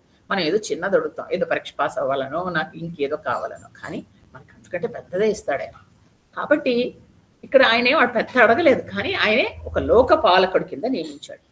ఇప్పుడు అన్నట్ట బ్రహ్మ 4 దిక్కులకి నేను ఇంతవరకు 3 దిక్కులకే నియమించాను. యముడు, ఇంద్రుడు, వరుణుడు 3 దిక్కులకి నియమించా. ఒక్కొక్క దిక్కుకి ఒక్కొక్క అధిపతి ఉంటాడు. అలాగా 3 దిక్కులకి 3 నియమించాను. ఇంకొక దిక్కు నాకు ఉంది, ఎవరా అని ఆలోచిస్తున్నాను, కానీ ఇప్పుడు అనిపించింది నాకు 4వ దిక్కుకు నిన్ను నియమిస్తున్నాను అని చెప్పాడు. చేయించి నీకు అదొక్కటే కాదయ్యా, నీకు ఇంకోటి కూడా ఇస్తున్నాను. ఏంటో తెలుసా? ధనం, అంత ప్రపంచంలో ఉన్న ధనం అంతటికి నీవు అధ్యక్షుడిగా ఉంటావు. ధనాధ్యక్షత అనేది నీకు ఇస్తున్నాను. ధనాధ్యక్షత అంటే ధనానికి అధ్యక్షత ఇచ్చేశాడు. ఒకటి ఒక దిక్కుకి ఆయన అధ్యక్షుడయ్యాడు, కాకుండా ధనానంతటికి అధ్యక్షుడు. ఇవన్నీ వరాలేం అడగలేదు ఆయన, అడగకుండానే ఇచ్చేశాడు. ఇచ్చి ఇంకొకటి కూడా నీకు ఇస్తున్నాను అన్నాడు బ్రహ్మ. ఏంటంటే ఒక పుష్పక విమానం ఇచ్చాడు. ఆ విమానం ఏంటంటే అందులో ఎక్కి కూర్చుంటే మన మనస్సులో ఏదైనా ఎక్కడికి వెళ్ళాలి అనుకుంటే అది గ్రహించి పట్టుకెళ్ళిపోతుంది. పైగా ఎంతమంది అయినా ఎక్కచ్చు, అందులో ఇంకా చోటు ఉంటుంది అంటారు. అలాంటి గొప్ప, దానిలో లేని విచిత్రం వింతలు అవన్నీ మనం తర్వాత మన సుందరకాండలో తెలుసుకుంటాం. అది ఇచ్చాడు. ఇచ్చి ఇది తీసుకో, ఇది తీసుకుని లోకాలన్నీ తిరుగు, ఎందుకంటే ధనానికి నువ్వు కదా అధ్యక్షుడివి, పైగా ఈ ఆ దిక్కుకు నువ్వు చూసుకోవాలి, కాబట్టి ఇవన్నీ నీకు ఇస్తున్నాను అన్న. సరే, ఇది ఇక్కడ వరకు వచ్చింది. నీవు అప్పుడు ఆయన వెళ్ళి తండ్రికి నమస్కారం చేశాడు. ఈ కుబేరుడు వెళ్ళి ఎవరికి? విశ్రవసువుకి నమస్కారం చేశాడు. విశ్రవసు బ్రహ్మ, తండ్రి నేను ఈ విధంగా నాకు బ్రహ్మకి తపస్సు చేస్తే నాకు ఈ వరాలు వచ్చాయి, కానీ ఇప్పుడు నాకు నివసించడానికి చోటు కావాలి, నేను ఎక్కడికి వెళ్ళమంటారు అని అడిగాడు. ఇప్పుడు ఆయన అన్నాడు, నీకు అటువైపు నీకు సువర్ణ లంక అని ఉంది. స్వర్ణ లంక అది ఒకానొకప్పుడు రాక్షసులకు చెందింది నిజానికి, కానీ ఇప్పుడు వాళ్ళు లేరు, వాళ్ళు అందరూ పాతాళానికి వెళ్ళిపోయారు, ఖాళీగా ఉంది, ఎవ్వరూ లేరు, అక్కడికి వెళ్ళు ఉండు అని చెప్పారు. అని వెంటనే అప్పుడు ఆయన కుబేరుడు వెళ్ళి అక్కడ ఉండడం మొదలెట్టాడు. ఇప్పుడు మనం అసలు ఆ సువర్ణలంకలో రాక్షసులు ఏంటి అని చెప్తూ రావణాసురుడు తల్లి వైపు కథ చెప్పుకున్నాం. ఇప్పుడు తండ్రి వైపు మీకు క్లియర్గా అర్థమైంది కదా. మొట్టమొదట చతుర్ముఖ బ్రహ్మ, ఇప్పుడు నేను మీకు ఇచ్చింది టేబుల్ చూస్తే మీకు అర్థమవుతుంది. చతుర్ముఖ బ్రహ్మ కొడుకు పులశ్చ బ్రహ్మ, పులశ్చుడి తర్వాత విశ్రవసు. విశ్రవసుకి అప్పటి వరకు భరద్వాజ ఋషి ఆయన కూతురైన దేవ వర్ణినితో వివాహమైంది. వాళ్ళకి ఒక కొడుకు వైశ్రవణుడు, ఆయన పేరే కుబేరుడు కలిగాడు. తర్వాత ఆయన వెళ్ళి బ్రహ్మకి తపస్సు చేసి వరాలు పొందాడు. ఒక దిక్కుకి ఆయన లోకపాలకుడయ్యాడు, తర్వాత ధనాధ్యక్షుడయ్యాడు. ఈ రెండు కాకుండా ఆయనకి పుష్పక విమానం కూడా ఆయనకి దొరికింది. ఈ విధంగా వచ్చాడు. ఇక్కడ అసలు ఈ లంక అనే నగరాన్ని మొట్టమొదట దేవతల కోసమే కట్టారు. కట్టి దేవతలకి ఇచ్చారు. ఇచ్చిన తర్వాత మళ్ళా ఈ యుద్ధాలు, దేవదానవ యుద్ధాలు అయిన తర్వాత అప్పుడు మళ్ళా అందులోకి రాక్షసులు వచ్చారు. అసలు మొట్టమొదట కట్టి ఇచ్చింది దేవతల కోసమే కట్టారు. విశ్వకర్మ కట్టాడు, కట్టి ఇచ్చాడు. కానీ అందులో దేవతలే ఉండేవారు. కానీ దేవదానవ యుద్ధాలు అవుతూ ఉంటే ఎందుకు ఎలా వచ్చారో అప్పుడు నేను చెప్తాను. ఇక్కడ ఫస్ట్ ఇప్పుడు మనం ఇది అయిపోయింది, మనం తల్లి వైపు వెళ్తున్నాం. ఇక్కడ సుకేతుడు అనే ఒక రాక్షస రాజుతో మొదలవుతుంది కథ. సుకేతుడు, ఈయనకి దేవవతి అని ఒక గంధర్వ కన్యను ఆయన వివాహం చేసుకున్నాడు. ఇది నేను మీకు ఇవ్వలేదు, ఓన్లీ పేరు ఒకటి, ఈయనదొకటే ఇచ్చాను. సుకేతుడు అనే రాక్షస రాజు. తర్వాత ఆయన నిజంగా చాలా మంచివాడు, రాక్షస రాజైనా సరే మంచివాడు. ఆయనకి 3 కొడుకులు పుట్టారు. మాల్యవంతుడు, సుమాలి, మాలి, 3 కొడుకులు. ఈ సుకేతుడికి 3 కొడుకులు. సుకేతుడు రాక్షసరాజు, ఆయన ఒక గంధర్వ కన్యను వివాహం ఆడాడు, ఆయనకి 3 కొడుకులు. మాల్యవంతుడు, సుమాలి, మాలి అని 3 కొడుకులు జన్మించిన తర్వాత అప్పుడు వాళ్ళ 3 కూడా అంటే ఆ రోజుల్లో అలాగా అంటే విద్యాభ్యాసం అయిన తర్వాత అప్పుడు ఆయన కూడా చెప్పాడు, వెళ్ళి మీరు ఇంకా మీ తపశ్శక్తిని వృద్ధి చేసుకోండి అని. వాళ్ళు 3 వెళ్ళి తపస్సు చేశారు. బ్రహ్మ కోసం తపస్సు చేస్తే వాళ్ళు బ్రహ్మ ప్రత్యక్షమే వాళ్ళకి మీరు మంచిగా ఉన్నారు, మీరు అన్ని మంచి బుద్ధులు ఉన్నాయి, రాక్షస వంశంలో పుట్టారు, అయినా చక్కటి బుద్ధులు ఉన్నాయని అనేక వరాలు కూడా ఇచ్చారు. అప్పుడు వెంటనే వాళ్ళకి మళ్ళా వాళ్ళు వెళ్ళి వాళ్ళ రాజ్యాన్ని మొదలెట్టాలని అప్పుడు వెంటనే ఈయన ఏం చేశాడంటే బ్రహ్మ అన్నాడు, ఒకసారి ఒకానొక సమయంలో ఇంద్రుడి కోసం ఇంద్రుడు ఆజ్ఞ ఇస్తే అప్పుడు విశ్వకర్మ ఒక స్వర్ణలంకని నిర్మాణం చేసి పెట్టాడు. అది అలాగే ఉంది. అందులో దేవతలు కొంతమంది ఉన్నారు. ఇప్పుడు నేను అది వాళ్ళని ఖాళీ చేయించి మీకు ఇస్తాను, మీరు ఉండండి అందులో అని చెప్పాడు. లంకానగరం గురించి చెప్పాడు అని చెప్పి అప్పుడు చెప్పాడు, సుకేతుకు నువ్వు వెళ్ళి నీ పిల్లలతోటి 3 పిల్లలు భార్య మీరు మీ రాజ్యం అందరూ మీ వాళ్ళందరూ వెళ్ళి ఆ స్వర్ణలంకలో ఉండండి అని. అప్పుడు అందులోంచి అక్కడ ఉన్న వాళ్ళని వెళ్ళమని అందులో వీళ్ళు ఉన్నారు. అప్పుడు మొట్టమొదట కట్టింది ఇంద్రుడి కోసం విశ్వకర్మ కడితే ఇప్పుడు అందులో రాక్షసరాజు తన 3 పిల్లలతో ఉన్నాడు. సో కట్టింది ఎవరి కోసం? ఇంద్రుడి కోసం. ఇప్పుడు ఉన్నది ఎవరు? రాక్షసరాజు ఉన్నాడు అందులో. కానీ అప్పుడు ఎందుకు రాక్షసరాజు ఉండమన్నాడు బ్రహ్మ? ఆయన మంచిగా ధర్మంగా ఉన్నాడు కాబట్టి. ఈ 3 పిల్లలు పెరిగి పెద్దవాళ్ళు అయ్యారు. అయిన తర్వాత బ్రహ్మ ఇచ్చిన వరాలతోటి వాళ్ళకి కొద్దిగా గర్వం మొదలైంది. మొదలైంది ఏమైందంటే ఈ లోపల వాళ్ళ 3 వాళ్ళ పెళ్లిళ్ళు అయిపోయాయి. వాళ్ళ 3 కూడా గంధర్వ స్త్రీలనే వివాహం ఆడారు. అయిన తర్వాత వాళ్ళకి పిల్లలు పుట్టాక వాళ్ళకి చాలా అహంకారం పెరిగిపోయి దేవతల మీదకి యుద్ధం, వాళ్ళ మీదకి యుద్ధం, వీళ్ళ మీదకి యుద్ధానికి వెళ్ళిపోతుంది. అప్పుడు మహావిష్ణువు కూడా యుద్ధంలో వచ్చాడు. అంటే అంతవరకు వెళ్ళింది. అంటే వీళ్ళ ఆగడాలు ఎక్కువైపోయి ఒకసారి బలం పెరిగింది అనుకోండి, అవతల వాళ్ళని మా ముందర నిలవరు అంటే న్యాచురల్ గా చూసారా ఒక అహంకారంతో అవతల వాళ్ళని దెబ్బతీస్తారు. అందులో వాళ్ళు పుట్టుకరీత్యా రాక్షసులు, వాళ్ళకి రాక్షస బుద్ధి ఎప్పుడప్పుడు బయటపడుతూ ఉంటుంది. ఎంత మంచివాడైనా మధ్యలో వచ్చేసింది ఆ బుద్ధి వచ్చి వాళ్ళు విజృంభించి చేయడం మొదలెట్టారు. మళ్ళీ దేవతలు వెళ్ళి మహావిష్ణువుని అడిగారు సహాయం. ఆ మహావిష్ణువు కూడా యుద్ధంలో వచ్చి యుద్ధం చేసిన తర్వాత ఆ యుద్ధంలో ఈ 3 అన్నదమ్ముల్లో ఎవరెవరు 3 అన్నదమ్ములు? మాల్యవంతుడు, సుమాలి, మాలి. మాలి అనే అతను ఈ విష్ణుమూర్తి చేతిలో మరణించాడు. అంటే ఇద్దరే మిగిలారు, మాల్యవంతుడు తర్వాత సుమాలి, ఇద్దరు మాత్రమే మిగిలారు. అప్పుడు యుద్ధంలో ఓడిపోయారు కదా, అందులో ఒక అన్నదమ్ముడు మరణించాడు. మిగతా ఇద్దరు తన సేనను తీసుకుని భయపడిపోయారు. వాళ్ళు భయపడిపోయి లంకా నగరం వదిలేసి వాళ్ళు పాతాళంలోకి వెళ్ళిపోయారు. పాతాళం లోపలికి అంటే భూమి అడుగున, సముద్రం అడుగున వెళ్ళిపోయి అందులో ఉన్నారు. ఎందుకంటే భయం అక్కడికి కూడా వచ్చి చంపేస్తారేమో అని అక్కడ స్థిర నివాసం ఏర్పరచుకున్నారు. ఇక అప్పుడు వదిలేశాడు. ఇంకా విష్ణుమూర్తి వాళ్ళని ఏం చేయలేదు, ఆయన వెళ్ళిపోయాడు. అప్పటికి ఇదంతా ఎప్పుడు జరిగింది? ఎప్పుడో రామావతారం ముందు. అప్పుడే ఖాళీ అయిపోయింది, ఎవరూ లేరు. ఆ సమయంలోనే ఈయన కుబేరుడు వెళ్ళి తపస్సు చేసి వచ్చాడు. అప్పుడు ఆ ఖాళీగా ఉంది అని వెంటనే ఈయన అన్నాడు, ఎవరు? విశ్రవసు, నువ్వు వెళ్ళి ఆ లంకా నగరంలో ఉండు, అది ఖాళీగా ఉంది, కట్టారు రాక్షసులు, దేవతలకు ఇంద్రుడి కోసం కట్టాడు విశ్వకర్మ. తర్వాత అందులో రాక్షసరాజు సుకేతుడు ఉండేవాడు. తర్వాత వాళ్ళు కూడా వెళ్ళిపోయారు, ఖాళీ చేసేసారు, ఇప్పుడు ఎవరూ లేరు. కాబట్టి నువ్వు ఆ స్వర్ణలంకలో ఉండు, ఆ పుష్పక విమానం నీ దగ్గర ఎలాగో వచ్చింది, బ్రహ్మ ఇచ్చాడు కాబట్టి నువ్వు అక్కడికి వెళ్ళి చక్కగా ఉండు. అక్కడ కుబేరుడు ఉండడం మొదలెట్టాడు. ఆయన ఉంటూ ఆయన పుష్పక విమానం మీద తిరుగుతూ ఆ దిక్కుని ఆధిపత్యం వహిస్తూ, ధనానికి కూడా ఆధిపత్యం వహిస్తూ ఉండేవాడు. ఆయన గొప్ప శివభక్తుడు. అలా కైలాసానికి వెళ్ళొస్తూ ఉండేవాడు. చాలా గొప్ప పేరు తెచ్చుకున్నాడు కుబేరుడు. ఇది సరే, ఇది ఇలా జరుగుతూ ఉంటే ఇప్పుడు పాతాళంలోకి వెళ్ళిపోయిన వాళ్ళు ఉన్నారు. ఎవరు? సుమాలి, మాల్యవంతుడు వెళ్ళారు. వాళ్ళ భార్య పిల్లలతో వాళ్ళు వెళ్ళారు. ఈ సుమాలికి 11 మంది మగపిల్లలు, 4 ఆడపిల్లలు. అంటే ఇంత పెద్ద ఫ్యామిలీ హిస్టరీ చెప్తున్నాను, కన్ఫ్యూజ్ అవ్వకండి. నేను మీకు వచ్చిన టేబుల్ మీరు చూసుకుంటూ ఉంటే ఈజీగా అర్థమైపోతుంది. అంటే ఎందుకు ఇంత శత్రుత్వం ఏర్పరచుకున్నారు, తర్వాత రావణాసురుడిది ఆ వంశం తెలిస్తే మీకు క్లియర్గా అర్థమవుతుంది. ఈ సుమాలికి 11 మంది మగపిల్లలు, 4 ఆడపిల్లలు. 4 ఆడపిల్లలు కూడా చాలా అందగత్తెలు. తర్వాత 11 మంది విపరీతమైన బలవంతులు. ఇందులోనే అకంపనుడు ఒకడు. అలాగే చాలా మంది వాళ్ళందరూ తర్వాత రావణాసురుడికి సేనాధిపతుల కింద చేరారు. చాలా చాలా బలవంతులు, బలమైన రాక్షసులు వాళ్ళు. ఎందుకంటే ఈ సుమాలి అట్లా తయారు చేశాడు. ఎందుకంటే తను రాక్షసులు, వాళ్ళ దేవతల చేతుల్లో ఓడిపోయి పాతాళానికి వెళ్ళారు కదా, కక్ష ఉంది వల్ల వాళ్ళని అలా చెప్పి తయారు చేశాడు. చెప్పి పైగా అప్పుడప్పుడు ఏమైందంటే పైకి వస్తూ ఉండేవాడు, పాతాళం నుంచి పైకి వచ్చి ఒకసారి చూసి మళ్ళీ వెళ్ళిపోతూ ఉండేవాడు. పైకి వచ్చి ఒకసారి చూస్తే అప్పుడు అంటే అతను చిన్నప్పటి నుంచి ఉన్న లంక కనపడుతూ ఉండేది. అక్కడ కుబేరుడు ఉండడం చూశాడు. ఒక గొప్ప తేజోమంతమైన ఒక యువకుడు అందులోంచి బయటకు వచ్చి ఒక పుష్పక విమానం ఎక్కి ఇలా తిరగడం చూశాడు. చూస్తే ఏంటి అసలు ఆ విమానం ఏంటి, తిరగడాలేంటి, పైగా అసలు అందులోంచి అసలు ఆయన తేజస్సు ఏంటి, ఎవరితను అంటూ పక్క వాళ్ళని అడిగితే అప్పుడు చెప్పారు. ఆయన విశ్రవసు బ్రహ్మ కొడుకు. ఆయన బ్రహ్మతో వరాలు పొందాడు. ఆ విధంగా పుష్పక విమానం దాని పేరు, అది ఎక్కి తిరుగుతూ ఉంటాడు. అది చూసి వచ్చాడు. వచ్చిన తర్వాత ఇంకా సుమాలికి ఆలోచనలు మారిపోయాయి.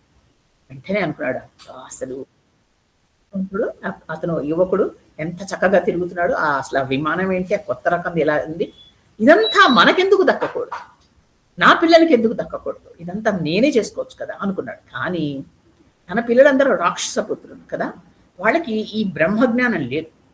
కాబట్టి అప్పుడు అనుకున్నాడు, ఓహో, నాకున్న రాక్షస బలానికి అటువైపు నుంచి ఆ బ్రహ్మజ్ఞానము రెండు కలిసాయనుకోండి, అప్పుడు బ్రహ్మాండంగా ఉంటుంది. కాబట్టి నేను అలాంటి ఒక వ్యక్తిని తయారు చేయాలి. అంటే బ్రహ్మ నుంచి వచ్చే ఆ జ్ఞానం ఉండాలి, తర్వాత నా నుంచి వచ్చే ఈ రాక్షస బలం ఉండాలి. అంటే ఈ మొండితనం, అహంకారం ఇది ఉండాలి, అది ఉండాలి. అది ఉండి అలాంటి వాడు కనుక ఉంటే అప్పుడు ఆ యువకుడు ఉన్నాడే, ఆ కుబేరుడు, అతను అక్కడి నుంచి తొలగించి మళ్ళా లంకలోకి వెళ్ళిపోదాం మనం. అప్పుడు ఆ పుష్పక విమానం ఉందే తిరిగేది, అది కూడా మనం తీసేసుకోవచ్చు అని ఎలా అని ఆలోచించాడు. ఇప్పుడు అర్థమైంది, ఓహో ఇలా కాదు, ఆ బ్రహ్మ విశ్రవసు బ్రహ్మ ఒక్కడే, బ్రహ్మ సంతతిలో అక్కడ దగ్గరగా ఉన్నవాడు. అతని ద్వారా తన కూతురు వెళ్ళి పెళ్లి చేసుకుని అతని ద్వారా కొడుకుని కంటే, కొడుకు ఎలాగో విశ్రవసు బ్రహ్మే అన్ని నేర్పిస్తాడు, బ్రహ్మ విద్యలన్నీ, అది వాళ్ళకి ఆచారం కదా, అక్కడి నుంచి వచ్చేస్తాయి. అవి వచ్చేసిన తర్వాత నేను నావన్నీ నేర్పిస్తాను అని అలా ఆలోచన వేసి, అప్పుడు తన కూతురు, పెద్ద కూతురు కైకసి, ఆవిడ పేరు కైకసి, ఆయన పెద్ద కూతుర్ని పిలిచాడు. పిలిచి పైకి తీసుకెళ్ళాడు, అంటే భూలోకానికి తీసుకొచ్చాడు, పాతాళలోకి నుంచి. ఆవిడ గొప్ప అందగత్త, మంచి వయసులో. ఇప్పుడు చెప్పాడు, విశ్రవసు బ్రహ్మను చూపించాడు, దూరం నుంచి చూపించి, ఆయన బ్రహ్మకి మనవడు, అంటే బ్రహ్మతో సమానమైన వాడు, అంత గొప్ప వేదాంగాలు ఆయనకి తెలుసు, అన్నీ తెలిసిన మనిషి. కాబట్టి నువ్వు నీ జన్మని ధన్యం చేసుకో, నువ్వు వెళ్ళి ఆయనను సేవించి ఆయన్ని భర్తగా పొంది ఆయన ద్వారా పిల్లల్ని కను. ఇప్పుడు వాళ్ళు చాలా గొప్ప బ్రహ్మవేత్తలు అవుతారు, వాళ్ళు పరాక్రమవంతులు కూడా అవుతారు. కాబట్టి నువ్వు వెళ్ళి ఆయన సేవ చేసి ఆయన ద్వారా పిల్లల్ని కనవలసింది అని చెప్పాడు. అంటేనే ఆవిడ శివభక్తురాలు, ఆవిడకి చాలా అంటే మంచి రాక్షస సంతతిలోనిదైనా కూడా చెప్తున్నాను కదా. కొంతమందికి చూడండి, ప్రహ్లాదుడు రాక్షస సంతతి కాదా, దేవభక్తి ఉంది. వెంటనే ఆవిడ ఏం చేస్తుందంటే, తండ్రి చెప్పిన మాట విని, తండ్రి మాట అంత గౌరవం ఇచ్చేది, మళ్ళీ వెంటనే విశ్రవసు బ్రహ్మ దగ్గరికి వెళ్ళి ఆయన సేవ చేస్తాం. అంటే ఆ రోజుల్లో అలా వచ్చి సేవ చేస్తే కూడా వద్దు అనడం లేదు. రాక్షస జాతి చూడగానే వెంటనే ఆయన గ్రహించేయగలడు విశ్రవసు బ్రహ్మ. కానీ వెంటనే సేవ చేస్తానంటే ఆశ్రమంలో అన్ని సేవలు చేయడం మొదలెట్టి చేసిన తర్వాత, అంటే ఆవిడని చూసి అందరూ ముచ్చట పడేవారు, అంత చక్కగా చేస్తూ ఉండే. ఒకరోజు విశ్రవసు బ్రహ్మ దగ్గరికి వెళ్ళి తన కోరికని చెప్పింది. అంటే ఆయనని వివాహం చేసుకోవాలని ఉంది, ఆయన ద్వారా పుత్రులని కనాలని ఉంది అని చెప్పింది. వెంటనే ఆయన సమయం చూశాడు. ప్రశ్న అడగడానికి కూడా సమయం చూస్తారండి. మనం కొంతమంది దగ్గరికి వెళ్ళి మనకి ఏదో కావాలి అని ఒక పండితుల్ని అడిగితే వెంటనే వాళ్ళు టైం చూసి, ఓ ఇది అవుతుందా, మీరు అనుకున్న పని అవదా అని జాతకం లాగా చెప్తారు. ప్రశ్న అడిగే సమయం, ఈవిడ అడిగిన సమయం వెంటనే ఆయన చూశాడు. అది ఆసుర సంచ వేళ అడిగి. వెంటనే ఆయన అన్నాడు, ఒక స్త్రీ వచ్చి, ఆ రోజుల్లో ఏంటంటే ఒక స్త్రీ వచ్చి ఇలా వచ్చి వివాహం చేసుకో అని అడిగితే చేసుకోవాలి, యోగ్యురాలైతే. వెంటనే నేను చేసుకుంటాను వివాహం, నువ్వు అడిగావు కాబట్టి నా ద్వారా నీకు పుత్రులు కూడా కలుగుతారు, ఎందుకంటే ధర్మబద్ధమైన వివాహమే చేసుకుంటాను. కానీ నువ్వు అడగరాని సమయంలో నన్ను అడిగావు కాబట్టి నీకు లోక కంటకులైన పిల్లలు పుడతారు, పిల్లలు నీకు పుడతారు, నా ద్వారానే పుడతారు. కానీ లోక కంటకులు అవుతారు, వాళ్ళు దుర్మార్గులు అవుతారు. అంటే వెంటనే ఇవిడ వలవల ఏడుస్తుంది. అయ్యో, నేను బ్రహ్మవేత్తలు పుడతారనుకున్నాను, అంటే వాళ్ళు ఇలా ఎంతో గొప్పగా ఉంటారనుకున్నాను, నాకు ఇలాంటి సమయంలో నాకు తెలీదు, ఇలాంటి సమయంలో అడిగాను నేను, నన్ను క్షమించండి, నాకు ఒక బ్రహ్మవేత్త అయిన కొడుకు కావాలి. నేను మనసు కరిగిపోతుంది పాప. అంటే సమయం బట్టి కూడా ఉంటుంది కదా, అయ్యో అని. అలా లేదు, నీకు 3 పిల్లలు పుడతారు, 3వ వాడు మాత్రం వాడు బ్రహ్మవేత్త అవుతాడు, చాలా చాలా మంచివాడు అవుతాడు, అలాంటి వాళ్ళు నీకు 2 మాత్రం లోకకంటకులే అని చెప్పాడు. సరే, వాళ్ళిద్దరి వివాహం అయింది, పిల్లలు పుట్టారు. పుట్టేసరికి అసలు ఆ మొట్టమొదటి కొడుకు పుట్టేసరికి నక్కలు కూస్తున్నాయిట, భయంకరంగా ఉరుములు ఉరిమి, తర్వాత అన్ని అపశకునాలు భయంకరంగా కలిగాయి. అంటే చూసారా, ఒకలాంటి తుఫానులు లాంటివి వచ్చి మహాప్రళయం లాంటిది, అలాంటి సంభవాలన్నీ కలిగాయి. అంటే ఏంటి, జగత్తు నాశనం చేసేవాడు పుట్టపోతున్నాడు. అప్పుడు ఈ దశకంఠుడు పుట్టాడు. 10 తలలతో వాడికి దశగ్రీవుడు, దశకంఠుడు అని పేరు పెట్టారు. అంటే 10 తలలు ఉన్నవాడు. అతని పేరు రావణాసురుడు అని పెట్టలేదు, దశకంఠుడు అని పెట్టారు. పెట్టాక తర్వాత కొడుకు ఇంత శరీరంతో, అసలు తల్లి కూడా మోయలేనంత బరువుతో, భయంకరమైన కాయంతో పుట్టాడు. అతనికి కుంభకర్ణుడు అని పుట్టాడు. అతను కూడా అనేకమైన ఇలాంటి దుశ్శకునాలతో పుట్టాడు. అప్పుడు ఇతనికి వెంటనే విశ్రవసు బ్రహ్మకి తెలుసు, వీళ్ళిద్దరూ జయ విజయులు ఈ విధంగా పుట్టారు అనే విషయం. అంటే మనకి ఇక్కడ ఏమి చెప్పట్లేదు, మనకి తర్వాత చెప్తారు. చివరికి వాళ్ళ మరణం అయిన తర్వాత యుద్ధరంగంలో జయ విజయులు బ్రహ్మ అదేంటి సనక సనందనాదుల శాపం వల్ల అనేక జన్మలెత్తి శ్రీహరితో వైరం తెచ్చుకుని 3 జన్మల వరకు ఇలా పుట్టాలి అనుకున్నప్పుడు ఇదొక జన్మ వాళ్ళిద్దరికి. రావణ కుంభకర్ణులే జయ విజయులు ఈ విధంగా పుట్టారు. పుట్టిన తర్వాత 3వ వాడు పుడతాడు, కుంభకర్ణుడు. అప్పుడు మాత్రం చల్లటి గాలులు వీచి ప్రశాంతంగా ఉన్న సమయంలో ప్రకృతి అంతా పులకిస్తూ విభీషణుడు పుట్టాడు. విభీషణుడి కంటే ముందరే వికృతాకారంలో చాలా, అంటే ఒక ఆడది ఒక సున్నితంగా కాకుండా రాక్షస వికృతంగా అలాగా శూర్పణఖ పుట్టిన తర్వాత చివరికి విభీషణుడు, అంటే శూర్పణఖ పెద్దది విభీషణుడి కంటే, ఇలాగా పుట్టారు. పుట్టిక పుడుతూనే ఇతనికి రావణాసురుడు చాలా, అంటే బాగా విపరీతమైన తెలివితేటలు, అంటే ఒకసారి వింటే నేర్చుకునేంత గొప్ప అలాంటివన్నీ ఉన్నాయి. వెంటనే విశ్రవసు బ్రహ్మ ఎక్కడా అతనికి అన్యాయం చేయలేదు. అందరి పిల్లలు, అంటే తన కొడుకుగానే భావించి అన్ని వేదాంగాలు నేర్పించాడు. వేదాలే కాదండి, అన్ని, అంటే ఒక బ్రహ్మవంశంలో పుట్టిన వాడిగా, ఒక బ్రాహ్మణుడిగా ఎన్ని వేదాలు ఎలా చదవాలో అన్నీ నేర్చుకున్నాడు రావణాసురుడు. ఎక్కడ అంటే మనం మంచిగా చెడుగానే చెప్పుకుంటున్నాం కదా, అలాగా చదువు గురించి వచ్చినప్పుడు అతనికి ఇంకా ఎదురు లేదు. అన్ని ప్రతిదీ ఏది నేర్చుకోవాలి, ఒక బ్రాహ్మణుడిగా ఏం చేయాలి, తర్వాత కళలు, సంగీతము, సాహిత్యము, తర్వాత సంస్కృతంలో చెప్పడము, ఇక నృత్యంతో సహా ప్రతిదీ నేర్చుకున్నాడు. ఒక వీణ వాదన కూడా అంటారు, అది కూడా నేర్చుకుని చాలా గొప్పవాడయ్యాడు. ఆ విధంగా అన్ని నేర్చుకుని వచ్చాడు. నేర్చుకున్న తర్వాత అతనితో పాటు కుంభకర్ణుడికి ఏంటంటే ఎంతసేపు ఇంకొకడిని హింసించడం చాలా చాలా సరదాగా ఉండేది. వెళ్ళి ఆ మహాకాయం కదా, మహాకాయుడు అవుతున్నాడు, పెరిగే కొద్దీ ఇంకా కాయం పెరిగిపోతుంది. దానికి తగ్గ భోజనం, దానికి తగ్గ ఇంకొకళ్ళని వెళ్ళన హింసించాడు, అలా తయారవుతున్నాడు. విభీషణుడు మాత్రం పుట్టుకతోనే శాంతమూర్తి. అది మనం అంటారు, ఈ మూడు ఒకళ్ళు సత్వగుణం, ఒకళ్ళు రజోగుణం, ఒకళ్ళు తమోగుణానికి నిదర్శనం. రజోగుణం రావణాసురుడు, తర్వాత తమోగుణమేమో కుంభకర్ణుడైతే, సత్వగుణం విభీషణుడు. ఆ 3 గుణాలతో వాళ్ళ గుణాలు వాళ్ళతోనే పుట్టాయి, ఆ గుణాలతోనే వాళ్ళు పెరిగి పెద్దవాళ్ళు అవుతున్నారు. అయిన తర్వాత అప్పుడు ఒకసారి ఇక్కడంతా నేర్చుకున్నాడు తండ్రి దగ్గర. ఇక తాతగారి దగ్గర సుమాలి వెంటనే ఏం చేశాడంటే, కాస్త పెరిగి పెద్దవాడైన తర్వాత అతనికి తీసుకెళ్లి వెంటనే ఈ కుబేరుణ్ణి చూపించాడు. చూడు ఆ కుబేరుడు అంటే ఏంటి, ముందర నుంచి సుమాలికి ఆశ కదా, ఇప్పుడు చూపించి చూడు అతను ఎలా ఉన్నాడో, అలాగా నువ్వు కూడా ఉండాలి. అతను కూడా ఎవరో కాదు, మీకు అన్నయ్యే అవుతాడు, నీకు అన్నయ్య వరసే అతను, అంటే సవతి కొడుకే కదా, అంటే ఈవిడికి కైకసికి సవతి కొడుకే కదా, అంటే విశ్రవసు కొడుకే. కాబట్టి అలా అతను ఎలా ఉన్నాడో చూడదు. ఒక లంకా ద్వీపంలో ఉండి ఆ పుష్పక విమానంలో తిరుగుతూ ఎలా ఉన్నాడు, నువ్వు కూడా అలా ఉండాలి, అంత గొప్పవాడి అవ్వాలి అని చెప్పాడు. ఎలాగా అవుతాను అంటే, ఈ లోపల తన రాక్షస విద్యలు, రాక్షస బుద్ధులు అవన్నీ రావణాసురుడికి, కుంభకర్ణుడికి, విభీషణుడికి ముగ్గురికి నేర్పించాడు. కానీ వీళ్ళిద్దరూ నేర్చుకున్నాడు. ఇతను విభీషణుడికి అవన్నీ నచ్చేవి, ఆయన సత్వగుణంలో ఉండేవాడు. అప్పుడు వెంటనే ఈయన అన్నాడు, నేను ఇలా కాదు, నాకు దైవ భక్తి కూడా దీనికి కావాలి, అందుకని నేను బ్రహ్మ గురించి తపస్సు చేస్తాను అన్నాడు. అని చెప్పి తన 2 తమ్ముళ్ళని తనతో పాటు తీసుకెళ్ళాడు. రావణాసురుడు 3 పెద్దవాళ్ళు అయిపోయారు. రావణుడు, కుంభకర్ణుడు, విభీషణుడు ముగ్గురు కలిసి అడవికి వెళ్ళి 3 తపస్సు మొదలెట్టారు. ఒక్క రోజు 2 రోజులు కాదండి, ఎన్నో సంవత్సరాలు తపస్సు చేశారు. ఇక మిగతా వాళ్ళ తపస్సు ఎలా ఉంది కానీ రావణాసురుడి తపస్సు తీవ్ర స్థాయికి చేరింది. 10,000 సంవత్సరాలు చేశాట తపస్సు. ఒక్కొక్క 1000 సంవత్సరాలు అవ్వగానే ఆయనకి 10 తలలు కదా, ఒక తల తీయడం, నరికేసేయడం, ఆ తలని అగ్నిలో వేసి పెద్ద పూజ చేయడం, అలా చేశాట. ఒక్కొక్క సంవత్సరం అవగానే ఒక తల తీసేస్తూ ఉండేవాడు. అంటే 9 తలలు తీశాడు, ఒక్క తల మాత్రం మిగిలింది. అంటే ఎన్ని సంవత్సరాలు చేసేసాడు. ఇక చివరికి ఈ తల కూడా తీపోతుంటే బ్రహ్మ ప్రత్యక్షమైంది.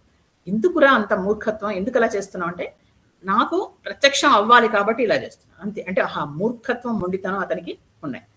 అప్పుడు ఇంకా అగ్నితో అలాంటివన్నీ ఆహుతి చేయకు, నీకేం వరం కావాలో కోరుకో అని అడిగాడు. అంటే అప్పుడు బ్రహ్మని స్తుతి చేసిన, మరి గొప్ప విద్వాంసుడు కదా, చక్కటి బ్రహ్మస్తుతి చేస్తాడు. చేసి నాకు అమరత్వం కావాలి, అంటే నేను ఎప్పటికీ చచ్చిపోకూడదు, అలా ఉండిపోవాలి, ఏంటి అమృతం తాగినట్టు అమరత్వం కావాలి అని అడిగాడు. అంటే బ్రహ్మ అన్నాడు, నువ్వు పుట్టావు కాబట్టి మరణించక తప్పదు. అంటే మనమే చెప్పుకున్నాం మన భగవద్గీతలో date of birth, date of death.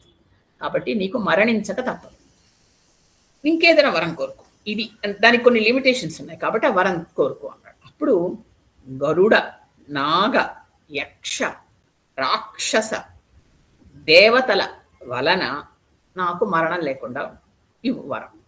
ఎవరు? గరుడ, నాగ, యక్ష, రాక్షస దేవతల వల్ల నాకు మరణం ఉండకూడదు అని అడిగారు. తర్వాత వెంటనే అని మళ్ళీ వెంటనే అహంకారం చూడండి. మనుషులు మిగతావన్నీ నాకు గడ్డిపోచలతో సమానం, అందుకని వాళ్ళని నేను కోరుకోవట్లేదు, అది కూడా చెప్పేశాడు బ్రహ్మకి. మనుషులు మిగతా నేను ఏవైతే వదిలేశానో అవన్నీ నాకు గడ్డిపోచలు, వాళ్ళని నేను ఇలా చంపేయగలను, అందుకని వాళ్ళ అవసరం లేదు నాకు, ఒకటే నాకు వీళ్ళందరితో మరణం లేకుండా ఇమ్మను.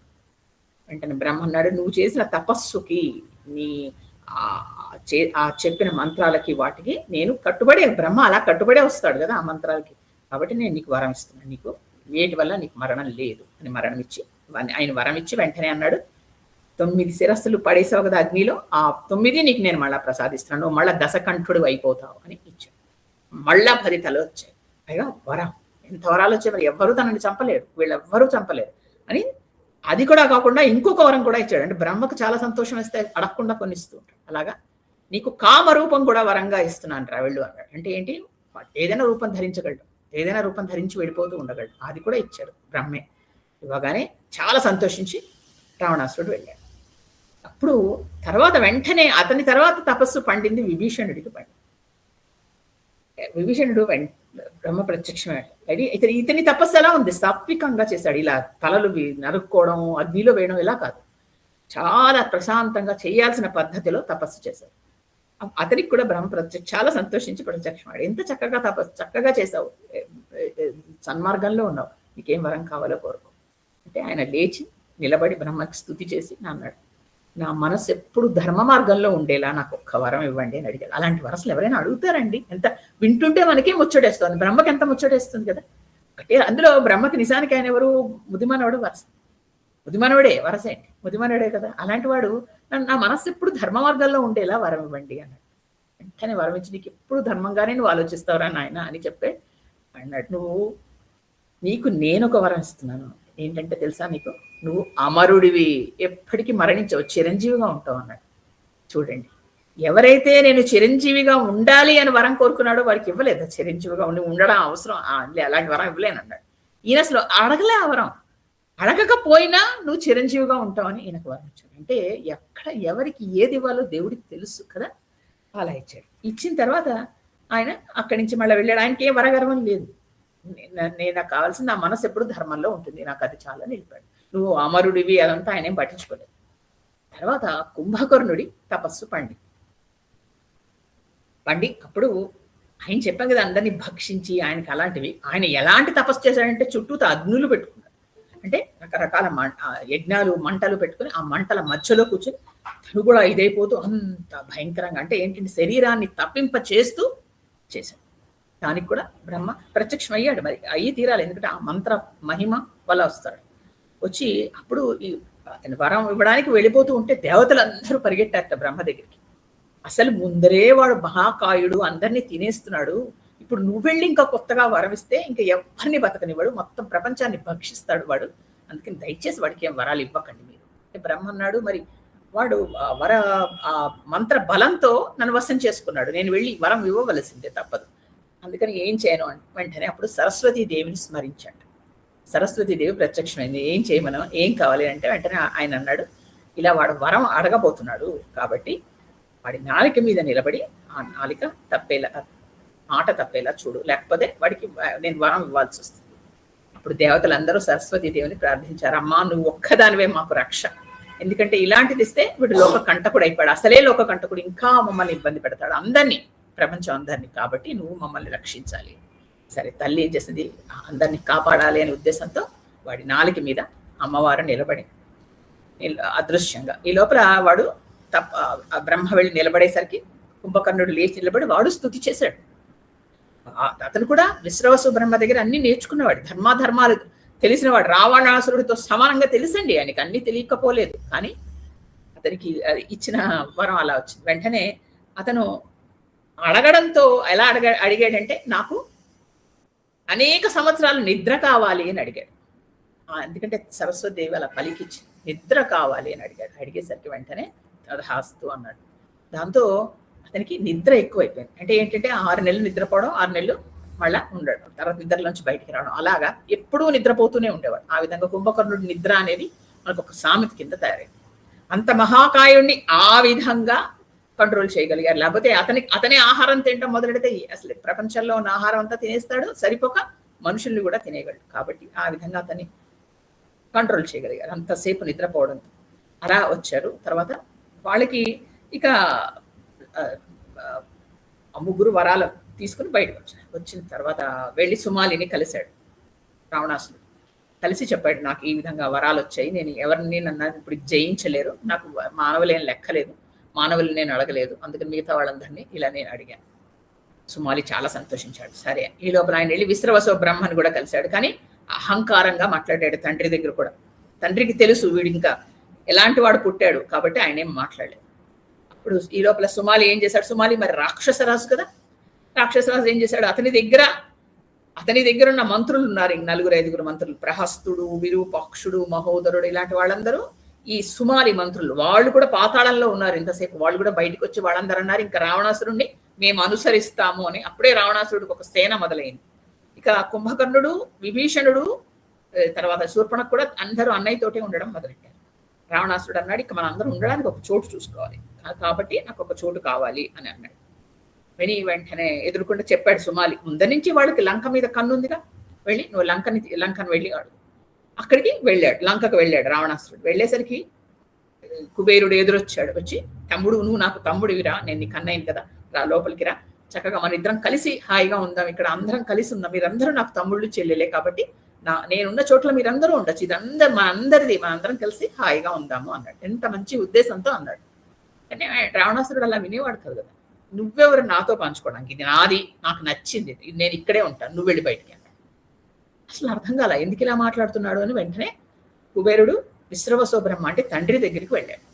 వెళ్ళి, తండ్రి ఈ విధంగా మాట్లాడుతున్నాడు రావణాసురుడు వచ్చి, నేను తనతో ఏం చేయమంటారు, అతను నాకంటే చిన్నవాడు, తమ్ముడు, యుద్ధం చేయమంటారా లేకపోతే ఏం చేయను అంటే. అప్పుడు విశ్రవసో బ్రహ్మ చెప్పాడు, వాడు మూర్ఖుడు, వరగర్వంతో ఉన్నాడు, వాడిని నువ్వు జయించలేవు, పైగా ఇప్పుడు ఏంటంటే ఆ అహంకారంలో ఏం చేసినా చేస్తావు, కాబట్టి నువ్వు నీ రాజ్యాన్ని ఇచ్చేసి నువ్వు వెళ్ళిపో, నువ్వు వేరే చోట రాజ్యాన్ని నిర్మించుకో, అక్కడి నుంచి వచ్చేసాయి. వాడు వచ్చేసాయి.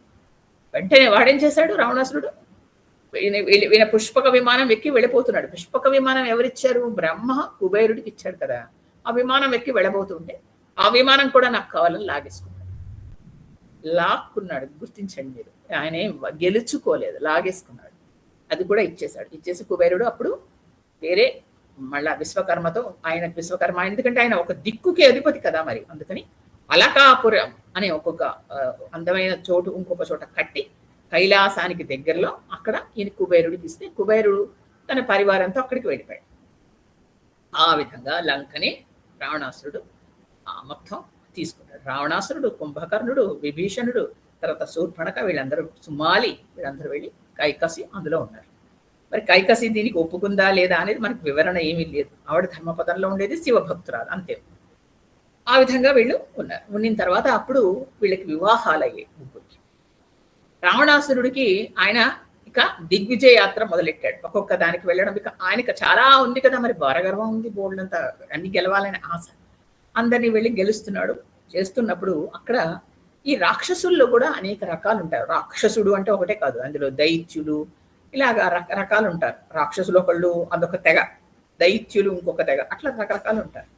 అంటే దితికి కొడుకు పుట్టిన వాళ్ళు దైత్యులు, రాక్షసులు అలా. అందులో ఈ దైత్యులు ఆయన ఆయన ఆయన పాతాళ లోకంలో ఉంటాడు, మయుడు అని. ఆ మయుడి కూతురు ఉంది మండోదరి అని, ఆవిడ చాలా అందగత్తె.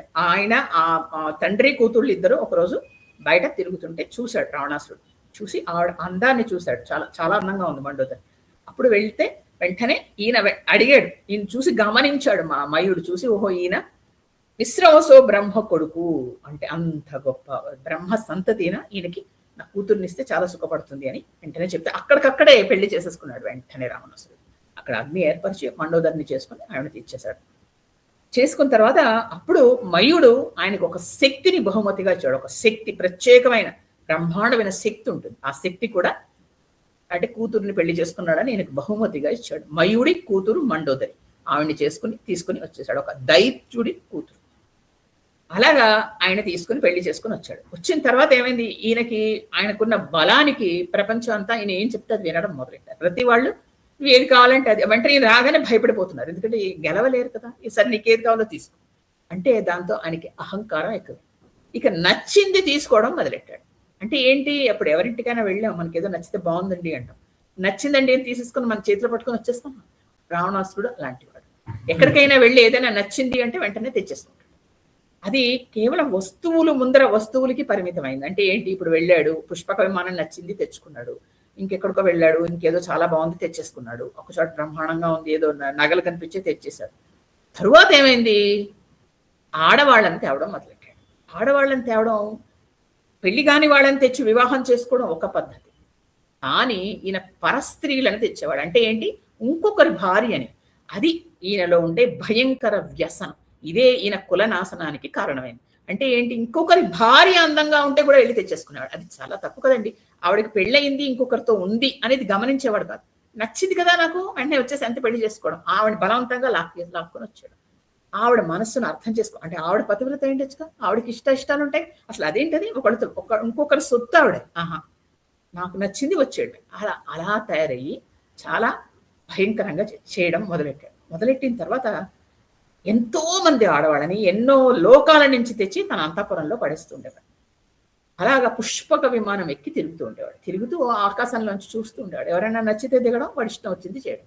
ఇలా రెచ్చిపోయేవాడు. పైగా అందులో మనకి ముందరే చెప్పాడు కదా, ఆయన సముద్రాలని మదించవచ్చు, ఆయన పర్వతాలతో ఆడుకుంటాడు, నా విగ్రహాలని గతులు తప్పిస్తాడు. ఎందుకంటే ఆయనకున్న బలగర్వం ఎవరు ఆపలేరు. ఆ విధంగా తయారై ఒకరోజు ఆయన ఆ పుష్పక విమానం ఎక్కి తిరుగుతూ ఉంటే అక్కడ కైలాస పర్వతం వరకు వెళ్ళి అది ఆగిపోతే ఎన్ని విధాలుగా చెప్పిన పుష్పకం కదలట్ల. పుష్పకమే ఆగిపోయిందంటే అర్థం కాలే ఆయనకి ఏమైంది అని.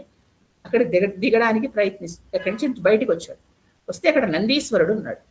ఉండి చెప్పాడు, ఇది ఇక్కడి నుంచి వెళ్ళదు, ఎందుకంటే పైన అక్కడ శివతాండవంలో పార్వతీ పరమేశ్వరులు ఉన్నారు, అందుకని ఆ పర్వతం పైనుంచి ఇంకా ఏవి వెళ్ళకూడదు, అంతే, అక్కడ ఆగిపోవాల్సిందే అని చెప్పాడు. అంటే అదేంటిది, నేను వెళ్తాను, నా ఇష్టం అని. అంటే వెంటనే ఈయన్ని చూసి ఆయన రావణాసురుడు హేళన చేశాడు నందీశ్వరుడిని చూసి. అసలు అదేంటి ఇంత విచిత్రంగా ఉన్నావు నువ్వు, నందీశ్వరుడు నందీశ్వరుడు రూపం మనకు తెలుసు కదా, నువ్వు అసలు వానరంలాగా ఉన్నావేంటి, వానరంలా నందీశ్వరుడు ఉండడు, నందీశ్వరుడు వేరు వానరం వేరు, కానీ వెక్కిరింత, ఆ కోతిలా ఉన్నావు అంటాను కదా, అలాగా వెక్కిరించడం మొదలెట్టాడు. నువ్వు వానరంలా ఉన్నావేంటి అంటూ ఆయన చూసి హేళనగా నవ్వాడు. అంటే ఏం మాట్లాడాలో కూడా తెలియని ఆ భయంకర స్టేజ్కి వెళ్ళిపోతున్నాడు రావణాసురుడు. చూడండి, అంత వేదాంగాలు చదువుకున్న బ్రహ్మవంశంలో పుట్టిన రావణాసురుడు, అంతవరకు మనం దశకంఠుడు అనే అనాలి, ఇంకా పేరు మారలేదు ఆయనకి, కానీ ఎక్కడ ఎవరితో ఏం మాట్లాడాలి అనేది కూడా అతను దాన్ని దాటిపోయాడు. ఎందుకంటే అహంకారం, ఆ బల గర్వంతో ఉన్నాడు. కాబట్టి పార్వతీ పరమేశ్వరుల దగ్గర ఉన్న ఆయన వాహనమైన నందీశ్వరుణ్ణి అంత అసహ్యకరంగా హేళనగా, నువ్వు వానరంలా ఉన్నావు అని హేళనగా నవ్వాడు. అప్పుడు వెంటనే నందీశ్వరుడు అన్నాడు, నువ్వు నన్ను వానరంలా ఉన్నావని హేళన చేస్తున్నావు కదా, ఆ వానరాల వల్లే నీ లంక నాశనం అవుతుంది, నువ్వు సర్వనాశనం, నీ కులం నాశనం అవడానికి వానరులు కూడా కారణం అవుతారు అని శాపం పెట్టాడు. మనం శాపాలు చూద్దాం, ఎన్ని శాపాలు వచ్చాయో. ఎందుకంటే అహంకారం ఒక లెవెల్ దాటకూడదండి, వస్తే ఇలాంటివే వస్తాయి కదా. అలాగా అహంకారంతో నంది దగ్గర శాపం పొందిన తర్వాత ఇంకా ఆయనకి వీడేంటి నాకు శాపం పెట్టాడు, నా లంకన్ దగ్గరికి ఎవరు వస్తారు, అలాగే ఉన్నాడు ఉండి ఇప్పుడు నన్ను ఇక్కడి నుంచి వెళ్ళనివ్వకుండా కైలాసం ఆపుతోంది కదా, నేను కైలాసాన్ని పెకలించేస్తాను అన్నాడు. అనేసి వెంటనే ఆ కైలాసాన్ని ఇలా భుజాలతో ఎత్తి తలలతో ఎత్తి తన భుజాల మీద పెట్టుకుని దాన్ని కదిల్చే ప్రయత్నం చేస్తున్నాడు. అంటే అంత బలము ఉంది ఆయనకి. ఆ విధంగా ప్రయత్నం చేయడం మొదలెట్టాడు. చేస్తే వెంటనే కొండ కొద్దిగా కదిలినట్టుగా అయింది. వెంటనే ఆయన పార్వతీ పరమేశ్వరులు తాండవం చేస్తున్నారు అక్కడ. సాయం సమయం చేస్తూ ఉంటే కదిలినట్టుగా అయ్యేసరికి వెంటనే పరమేశ్వరుడు తన కాలి బొటని వెళ్ళితో ఆ కొండని ఇలా నొక్కాడు. కొద్దిగా ఇలా నొక్కేసరికి అంతే ఈయన భుజాల మీద పడిపోయింది ఆ బరువు అంతా. ఆ బరువుని తట్టుకోలేక లోకాలు దద్దరిల్లేగా అందరు చెవులు విరిగిపోయేలాగా గట్టిగా అరిచాడు. దాన్ని రవం అంటారు. రవము అంటే అరుపు. ఆ అరుపు తట్టుకోలేకపోయారు జనాలు. అంత భయంకరంగా లోకాలు దద్దరిల్లేగా అరిచాడు. అరిచింది ఆ రోషం వచ్చేసింది ఆయనకి. ఆ రోషం ఉంటే ఇంకా గట్టిగా అరుస్తాడుగా. అరిచేసరికి వెంటనే అప్పుడు ఆయనతో పాటు ఇంకా ఆయన మంత్రులు ఉన్నారు వెనక. రావణాసురుడు అదే ఈ దశకంఠుడికి వెనక వాళ్ళు వచ్చి చెప్పారు, ఇలా కాదు, నువ్వు ఇలా చేస్తే ఏమీ అందులోంచి ఆ బాధలోంచి బయటికి రావు, అందుకని నువ్వు పరమేశ్వరుణ్ణి కీర్తించు, నీకు వచ్చుగా, నీకు రకరకాల వేద మంత్రాలతో కీర్తించు, ఆయన వచ్చి నేను రక్షిస్తాడు. అప్పుడు తనకు వచ్చిన సామవేద మంత్రాలతో ఆయన్ని కీర్తించాడు. చూడండి, అది పుట్టుకతో ఆయనకు వచ్చాయి, తండ్రి దగ్గర నేర్చుకున్నవి. దాంతో ఆ సామవేద మంత్రాలతో శివుణ్ణి కీర్తించాడు రావణాసురుడు. కీర్తించేసరికి అప్పుడు శివుడు దయాళు అండి, ఆయనకి జాలి ఎక్కువ. అయ్యో వాడిని పాపం ఏదో నేను కాలుతో నొక్కిసాను, పడిపోయాడు, అంతంత రవం చేస్తున్నాడు అంటూ ప్రత్యక్షమై, ఎందుకు అంత గట్టిగా అరుస్తున్నావు, ఇంత భయంకరమైన గొంతుతో ఇంత రవంతో అరుస్తున్నావు, రావణా అని పిలిచాడు. నన్ను అప్పుడు వెంటనే ఈయన అన్నాడు దశకంఠుడు, నన్ను పరమేశ్వరుడు రావణ అన్నాడు కాబట్టి నా పేరు ఇంక నుంచి రావణాసురుడు, రావణ అనే ఆయన నా పేరు ఇంక నుంచి రావణ అన్నాడు. అసురుడు కాబట్టి రావణ అసురుడు అయింది, రావణాసురుడు. కాబట్టి అక్కడి నుంచి ఆయన పేరు రావణ అయింది. అప్పుడు ఈయన శివుడు పార్వతి ప్రత్యక్షం అయితే శివుణ్ణి ఆయన అనేక స్థుతులు చేశాడు. శివభక్తుడు ఆయన అయ్యాడు. అప్పటి నుంచి అయ్యి చాలా ఆయన అంటే ఇష్టం శివుడు అంటే. శివ తాండవ స్తోత్రం జటాకట మనం వింటూ ఉంటాం కదా, ఆ స్తోత్రాన్ని చెప్పి ఆయన చాలా ప్రసన్నుని చేసుకుని సామవేదం అంతా ఆయన ముందర చక్కగా, సామవేదం అంటే రాగంలో పాడతారు, వేదాల్లో ఒక వేదం అది రాగంతో పాడతారు, అదంతా ఆయన ముందర పాడి ఆ రాగయుక్తం, ఎందుకంటే సంగీతం వచ్చు రావణాసురుడికి. అడేసరికి ఆయన ప్రసన్నుడయ్యాడు. అయ్యి ఒక ఖడ్గాన్ని ఇచ్చాడు, కత్తిని ఇచ్చాడు. దాని పేరు చంద్రహాసం అని. ఒక పెద్ద కత్తిని శివుడు రావణాసురుడికి బహూకరించాడు. అంటే ఆయన ఆ స్థుతులు, ఆ తర్వాత ఆ రాగము, ఆ చదివిన పద్ధతి అదంతా విపరీతంగా నచ్చింది. ఇచ్చి ఇది జాగ్రత్తగా ఉంచు, ఇది ఎందుకో తెలుసా, చాలా పవిత్రమైంది, ఇది మాత్రం దీన్ని నువ్వు రోజు పూజించాలి, దీన్ని ఎప్పుడు అవమానం చెయ్యకూడదు సుమా, ఏ మాత్రం దీనికి అవమానం జరిగినా నువ్వు రోజు నిత్య పూజ చేయకపోయినా ఇది మళ్ళీ నా దగ్గరికి వచ్చేస్తుంది, అంతవరకు నీ దగ్గర ఉండని అని చంద్రహాసం అనే ఒక ఖడ్గాన్ని పరమేశ్వరుడు రావణాసురుడికి ఇచ్చాడు. అది ఈయనకి శివుడి దర్శనం అయింది, ఆయన ఆశీర్వచనం దొరికింది, తర్వాత ఇలాంటి ఖడ్గం వచ్చింది, ఇంకా చాలా సంతోషం వస్తుంది. అంటే ఎంత దుర్మార్గుడైనా లోపల ఎక్కడో ఆ భక్తి బీజం ఉంది, ఎందుకంటే జయ విజయులు వచ్చింది కదండి అంశం. దాంతో ఆయనకి శివుడి స్తోత్రం చేసి వెంటనే వెనక్కి వచ్చాడు. ఇంకా అప్పటి నుంచి ఆయన శివ పూజ మానలేదు, ఎట్టి పరిస్థితుల్లో శివ పూజ చక్కగా చేస్తూ ఉండేవాడు. ఇలాగా చేస్తూ జరుగుతున్నాడు. ఇంకా ఈయన గురించి మనం ఇంకా తెలుసుకుందాం. ఇక అలా తిరుగుతూ ఏం చేస్తుండేవాడు పైనుంచి, అంటే బుద్ధులు పోవు కదా, ఎంత మరి శివభక్తున్నా అంటే అదే చెప్తున్నాను నేను. ఎన్ని ఉన్నా అతనిలో అసలైన ఆ చెడు అలవాట్లు మాత్రం పోలేదు. పైనుంచి అలా తిరుగుతూ కిందన చూస్తూ ఉండేవాడు, ఎవరున్నారు ఏంటి అని. అలా తిరుగుతూ ఉంటే ఒకరోజు హిమాలయాల్లో ఒక అందమైన స్త్రీ, అందమైన అనకూడదు, ఒక తపస్విని కనిపించింది. ఒక స్త్రీ, ఒక తపస్విని, ఆవిడ తపస్సు చేసుకుంటూ కనిపించింది. చూస్తూ ఉంటే ఆవిడ అందానికి నిర్ఘాంతపోయాడు పైన ఆకాశంలో. వెంటనే అక్కడి నుంచి దిగి కిందికి వచ్చాడు. ఆ పుష్పకం తన చేతుల్లోనే ఉందిగా, ఇక్కడ దిగమంటే అక్కడ దిగుతుంది. దానిలో మళ్ళాగా ఏదో ఇంధనం అంటే ఏదో పెట్రోల్ అలా పోయాల్సిన అవసరం లేదు, అది తిరుగుతూ ఉంటుంది, దానికి దివ్యశక్తి ఉంటుంది. దిగి వచ్చాడు. వచ్చి ఎవరు నీవు అని అడిగాడు. ఆవిడ చెప్పింది, నా పేరు వేదవతి, ఆవిడ పేరు వేదవతి, నేను అక్కడ తపస్సు చేసుకుంటున్నాను, నాకు విష్ణువే నాకు భర్తగా కావాలి అని అలా ఆశించుకుని నేను తపస్సు చేస్తున్నాను, నాకు విష్ణు ఒక్కడే నచ్చుతాడు, ఇంకెవరు నచ్చరు ఈ ప్రపంచంలో, ఆయన కోసం నేను తపస్సు చేస్తున్నాను. వెంటనే ఇతను అన్నాడు, నువ్వు ఇంత అందంగా ఉన్నావు, ఎందుకు నీ జీవితాన్ని అంతా వృధా చేసుకుంటావు, నువ్వు నా భార్యగా నేను నాతో ఉండు, భార్యగా ఏంటి, వీడి భార్య అలాంటివి లేవు, నాతోనే ఉండాలి అనేసి ఆవిడని బలవంతంగా ఆవిడ జుట్టు పట్టి లాగాడు. లాగేసరికి నువ్వు నన్ను నీ చేతులతో ముట్టుకుని నన్ను అపవిత్రం చేసావు, నా జన్మ అంతా అపవిత్రం అయిపోయింది, ఎందుకంటే నేను విష్ణువు కోసమే తపస్సు చేసుకుంటున్నాను, ఇప్పుడు ఈ జన్మ ఇంకా నాకు పనికిరాదు, కాబట్టి నేను ఇక్కడ అగ్నిని నాలోంచి జ్వలింప చేసుకుంటాను, తపశ్శక్తితోటి జ్వలింప చేసుకుని నేను మరణిస్తున్నాను అని వెంటనే ఏం చేసిందంటే తన చేతిని ఒక ఖడ్గంగా మార్చి ఎక్కడ జుట్టు అయితే పట్టుకున్నాడో అక్కడ ఇలా కొట్టేసి ఆ జుట్టు అంటే మధ్యకి తెగిపోయినట్టు అయిపోయింది, ఆ పక్కకి వెళ్ళిపోయాడు. వెంటనే ఈవిడ లోపల నుంచి అగ్నిని జ్వలింప చేసి అప్పుడు చెప్పింది, ఆవిడ మరణించే ముందు చెప్పింది ఏంటంటే, నేను అయోనిజగా మళ్ళా పుడతాను, పుట్టి అప్పుడు నీ వంశాన్ని నాశనం చేస్తాను అని చెప్పి మరణించు.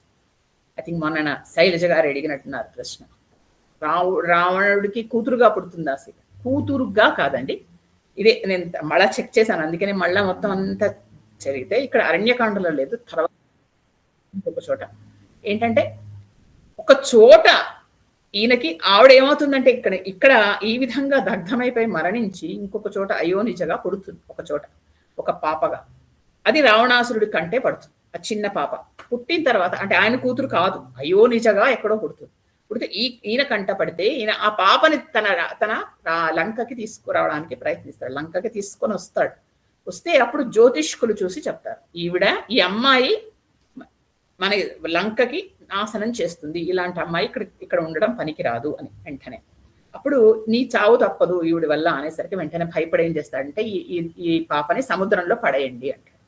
వాళ్ళు తీసుకెళ్ళిపోయి అక్కడ సైనికులందరూ ఆ అమ్మాయిని, ఆ చిన్ని పాపని సముద్రంలో పడేస్తారు. అప్పుడు సముద్రుడు, ఎందుకంటే ఆవిడెవరో కాదు, అయోనిజ శక్తి స్వరూపం, సముద్రుడు తీసుకెళ్లి భూదేవికి అప్పచెప్తాడు. భూదేవి ఏం చేస్తుందంటే, అప్పుడు జనకుడు భూమి తవ్వుతూ ఉంటే అందులోంచి ఈవిడినిస్తే అక్కడ ఆవిడ సీతగా ఉద్భవిస్తుంది. ఇదంతా మనకి ఇక్కడ ఏం లేదు, తర్వాత కొన్ని చోట్ల నాకు ఆ కథ దొరికితే నేను మళ్ళీ తీసుకొచ్చాను. కాబట్టి కూతురుగా ఏమీ పుట్టట్లేదు, ఇక్కడ పుట్టలేదు ఆవిడ, కానీ అయోనిజగా పుట్టి వేదవతి ఈ విధంగా వచ్చింది. ఆవిడొక శాపం ఇచ్చింది, ఏంటి, ఆవిడ వల్లే లంకనాశనం అవుతుంది, ఒక స్త్రీ వల్ల, కాబట్టి ఇదొకటి అయింది. ఇక అంతకు ముందర ఇంకొక చూడండి, అంటే రావణాసురుడికి ఆ అహంకారంతో ఎన్ని శాపాలు కొని తెచ్చుకున్నాడు అని. అయోధ్యని ఎప్పుడో దశరథుడి కంటే ముందర, అంటే ఎంత పెద్దవాడో రావణాసురుడు మీరు ఆలోచించుకోండి.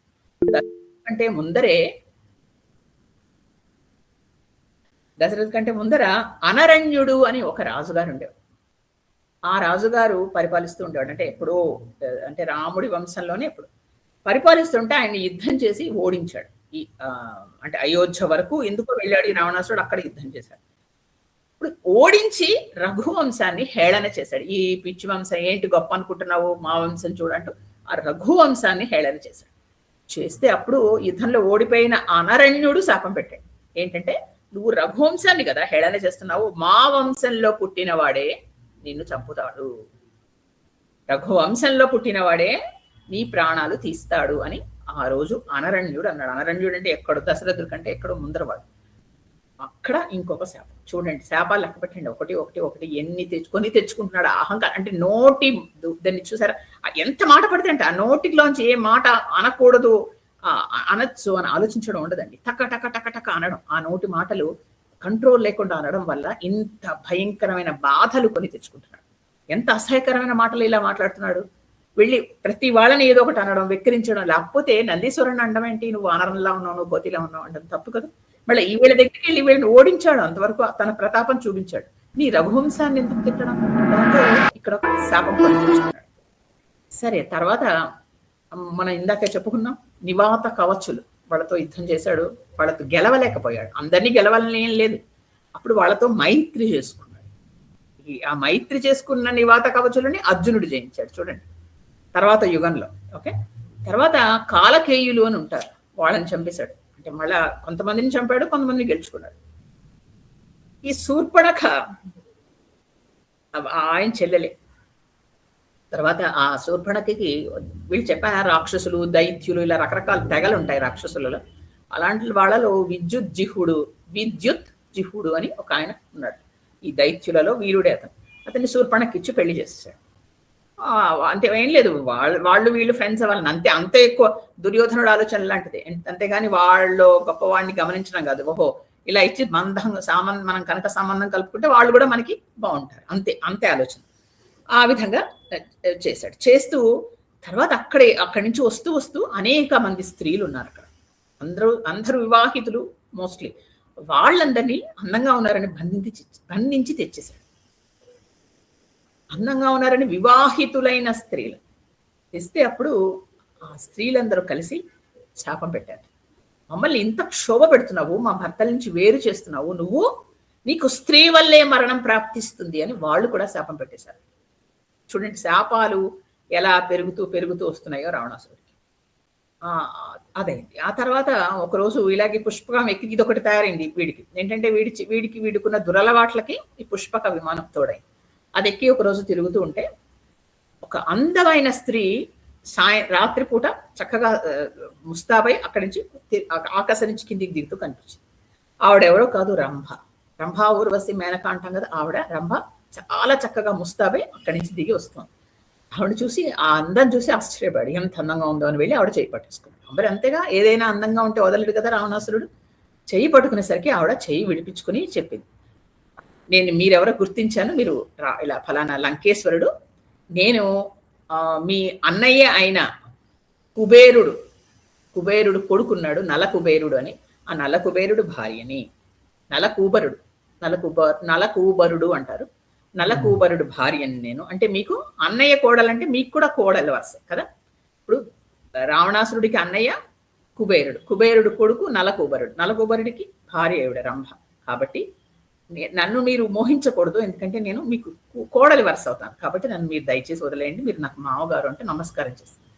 వావి వరుసలు ఉంటాయండి రాక్షసుడికి. అందులో రావణాసురుడికి అందమైన స్త్రీ కనిపిస్తే వెంటనే వెళ్ళి ఆవిడ మీద అత్యాచారం చేస్తే ఆవిడ గొల్లుమని ఏడ్చింది.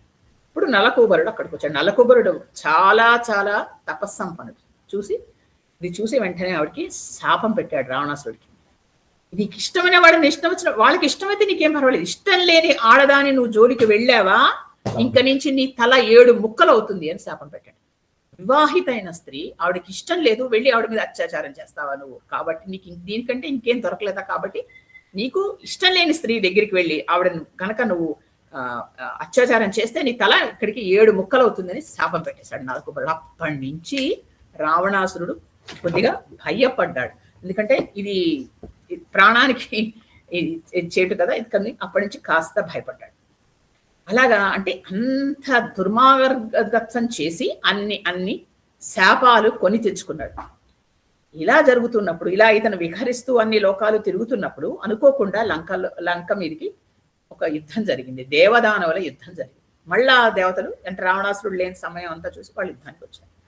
ఆ యుద్ధంలో అక్కడ ఉన్న రాక్షసులందరూ యుద్ధం చేశారు. ఆ యుద్ధంలో సుమాలి చచ్చిపోయాడు. సుమాలి అంటే తెలుసు కదా, కైకసి తండ్రి, అతను మరణించాడు.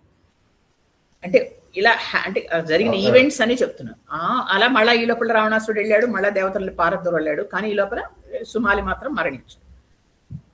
మళ్ళీ ఇంకొక రోజు ఏమైంది, ఇలాగా ఆయన చెప్పాను కదా, శివభక్తుడు, శివుని పూజ ఏనాడు మానలేదు. ప్రతిరోజు శివుడికి ఖచ్చితంగా పూలు తెచ్చి పూజ చేసేవాడు. ఎక్కడెక్కడి నుంచో పూలన్నీ తెచ్చి ఆయనకి పూజ చేసేవాడు.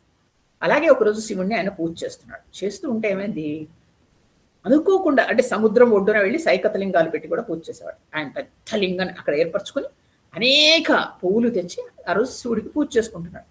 ఉన్నట్టుండి మహాప్రవాహంలా వచ్చి నీళ్లు కొట్టేశాడు. ఆయన చేసిన మొత్తం పువ్వులన్నీ కొట్టుకుపోయాయి.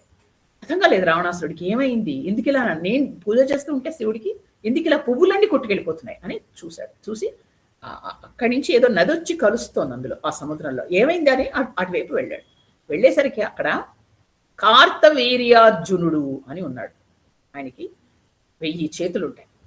1000 చేతులతో ఆయన తన భార్యలతో ఒక నదిలో స్నానం చేస్తున్నాడు.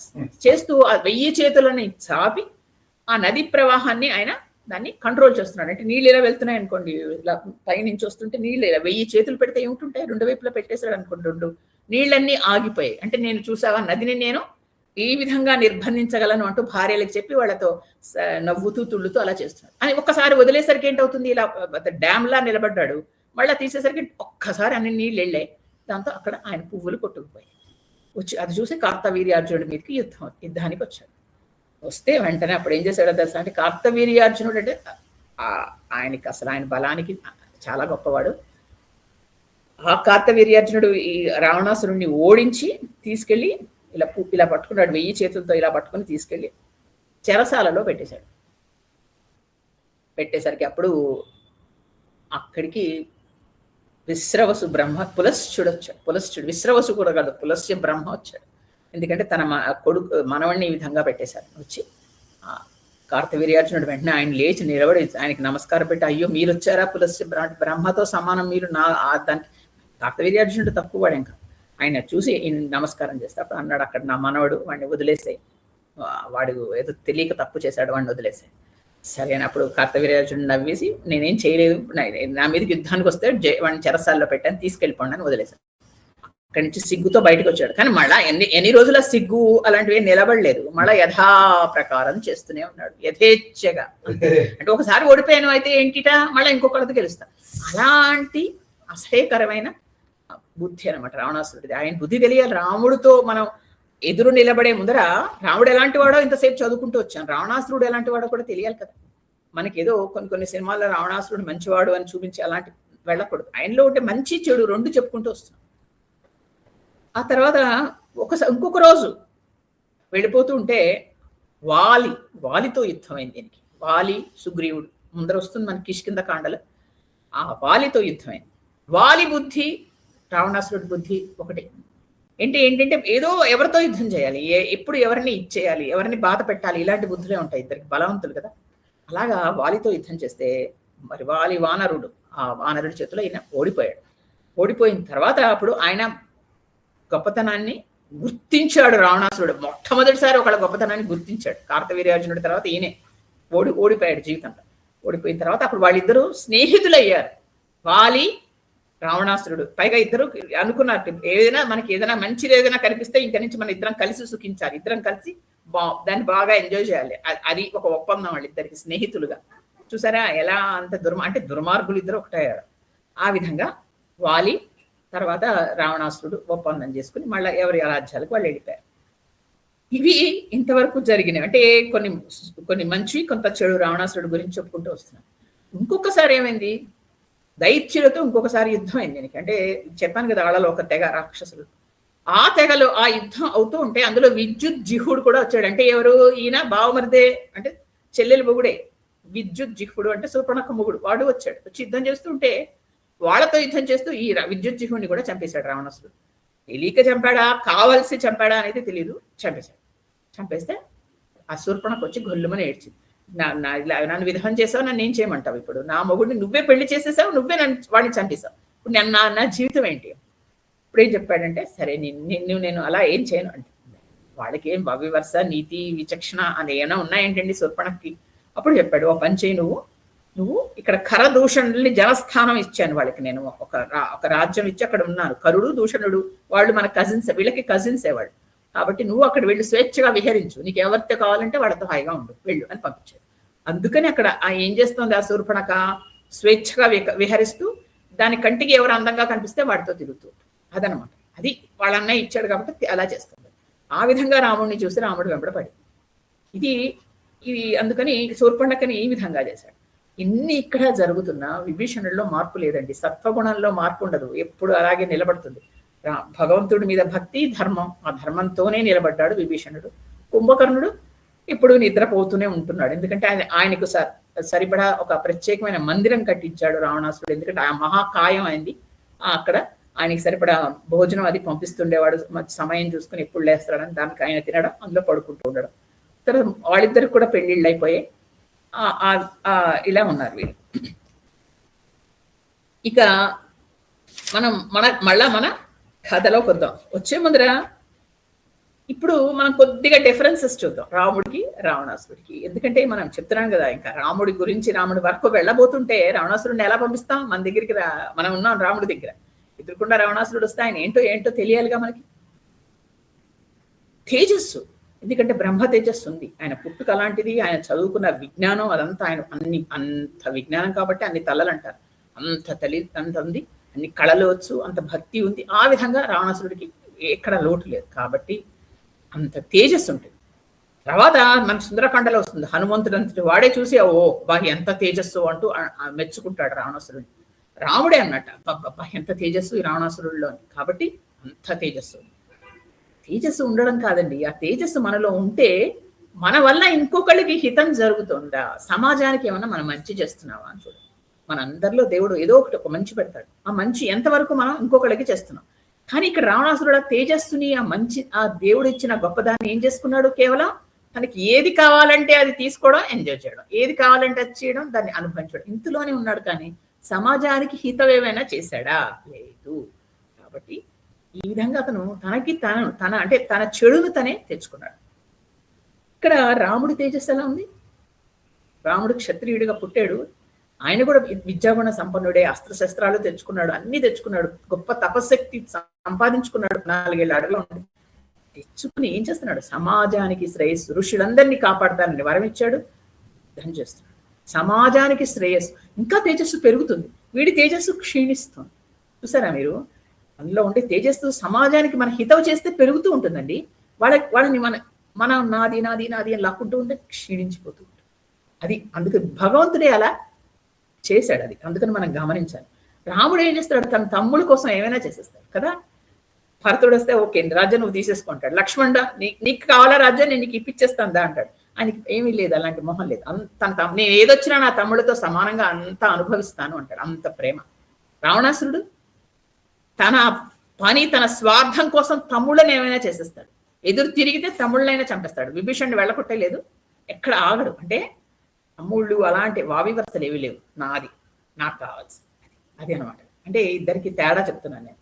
అలాగే రాముడు భార్య కోసం అయినా చేస్తాడు, ఏకపత్ని వ్రతుడు. భార్యని రావణాసురుడు తీసుకొని వస్తే ఇక్కడ వరకు వచ్చి వారధి కట్టి రావణాసురుడిని చంపి భార్యని తీసుకెళ్లి కాపాడుకున్నాడు.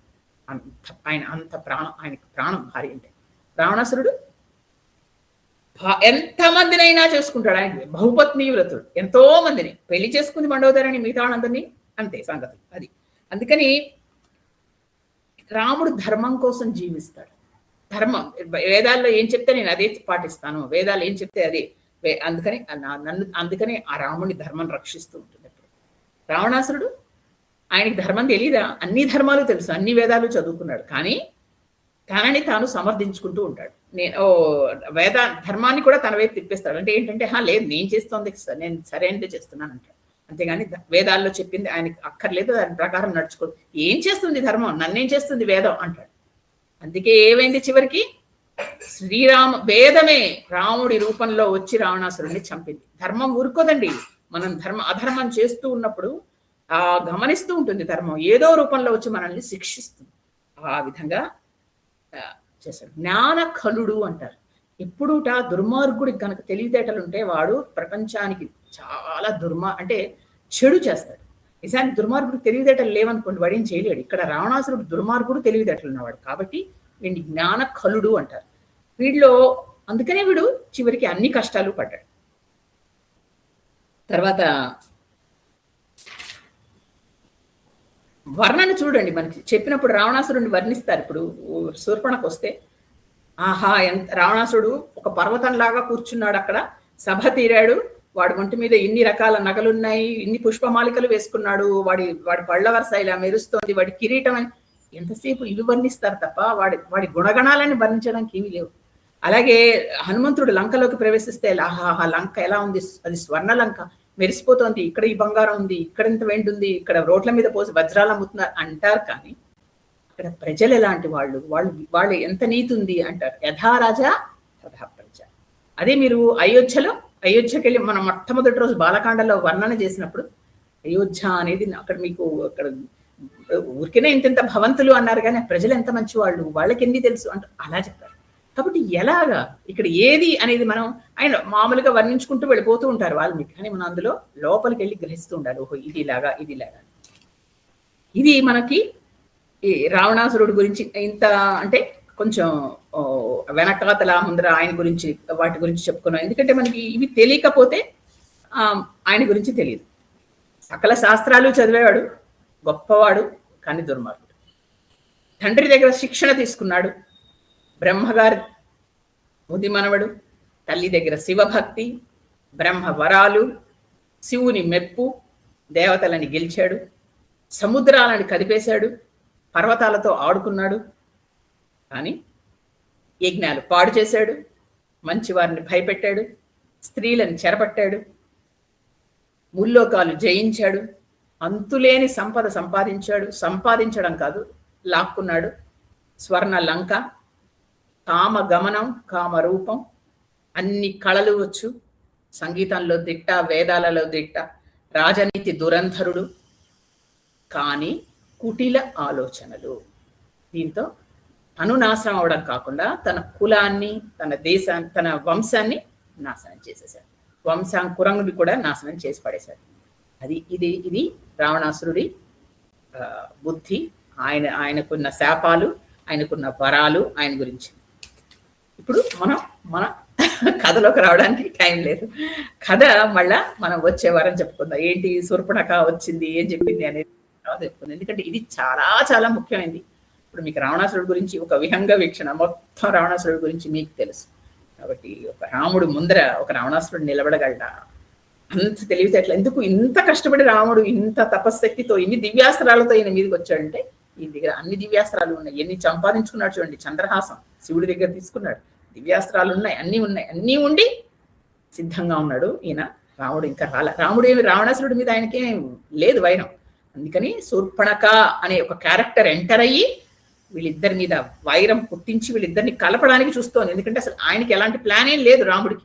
నేను వెళ్ళాలి, రావణాసురుడిని చంపాలి. మరి ఎప్పుడు వెళ్ళాలి? రాముడు వెళ్ళాలి, రావణాసురుడిని చంపాలి. ఆయన అవతార ఇదే రహస్యమే అది ఇంతవరకు జరగలేదు. కాబట్టి అది జరపడానికి ఒక స్త్రీ పాత్ర వచ్చింది కదా, వచ్చి ఇక్కడ ఈ విధంగా ముందర ఈ ఖరదూషణాలందరినీ చంపించేసింది.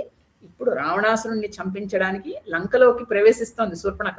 ఎందుకంటే అకంపనుడు చెప్పాడు, పర్వాలేదు వద్దన్నాడు మారీచుడు, అతను మనసు మార్చుకొని వెళ్ళిపోయాడు. కానీ మళ్ళా యుద్ధానికి సిద్ధం చేయాలి, మళ్ళీ వీళ్ళిద్దరిని కలపాలి, ఏదో తప్పు చేయించాలి రావణాసురుడితో. రాముడు వెళ్ళాలి లంకకి, ఇన్ని చంపాలి. ఇవన్నీ జరగాలంటే ఒక పాత్ర ప్రవేశించాలి. ఆ విధంగా శూర్పణఖ పాత్ర ప్రవేశిస్తోంది. అది మనం ఎలా ప్రవేశించి రావణాసురుడిని ఏం చేసి ఆయన ఏ విధంగా మార్పించి మళ్ళా వీళ్ళిద్దరికి వైరం పుట్టిస్తుందో వచ్చేవారం చూసుకుందాం. ఈసారి మనకు రావణాసురుడి చరిత్ర అయిపోయింది. కానీ మీకు ఒక క్లారిటీ వచ్చింది అనుకుంటాను. కొత్త కొత్త పేర్లు చాలా ఉన్నాయి. అందుకే మీకు ఆ లిస్ట్ ఉందో చూసుకోండి. నేను మళ్ళీ చెప్పిన కథని మళ్ళీ ఒకసారి అది చూస్తూ మీరు గుర్తు చేసుకుంటే ఈజీగానే ఉంటుంది. ఏదైనా డౌట్ ఉంటే నాకు మళ్ళీ వచ్చేవారం అడగండి.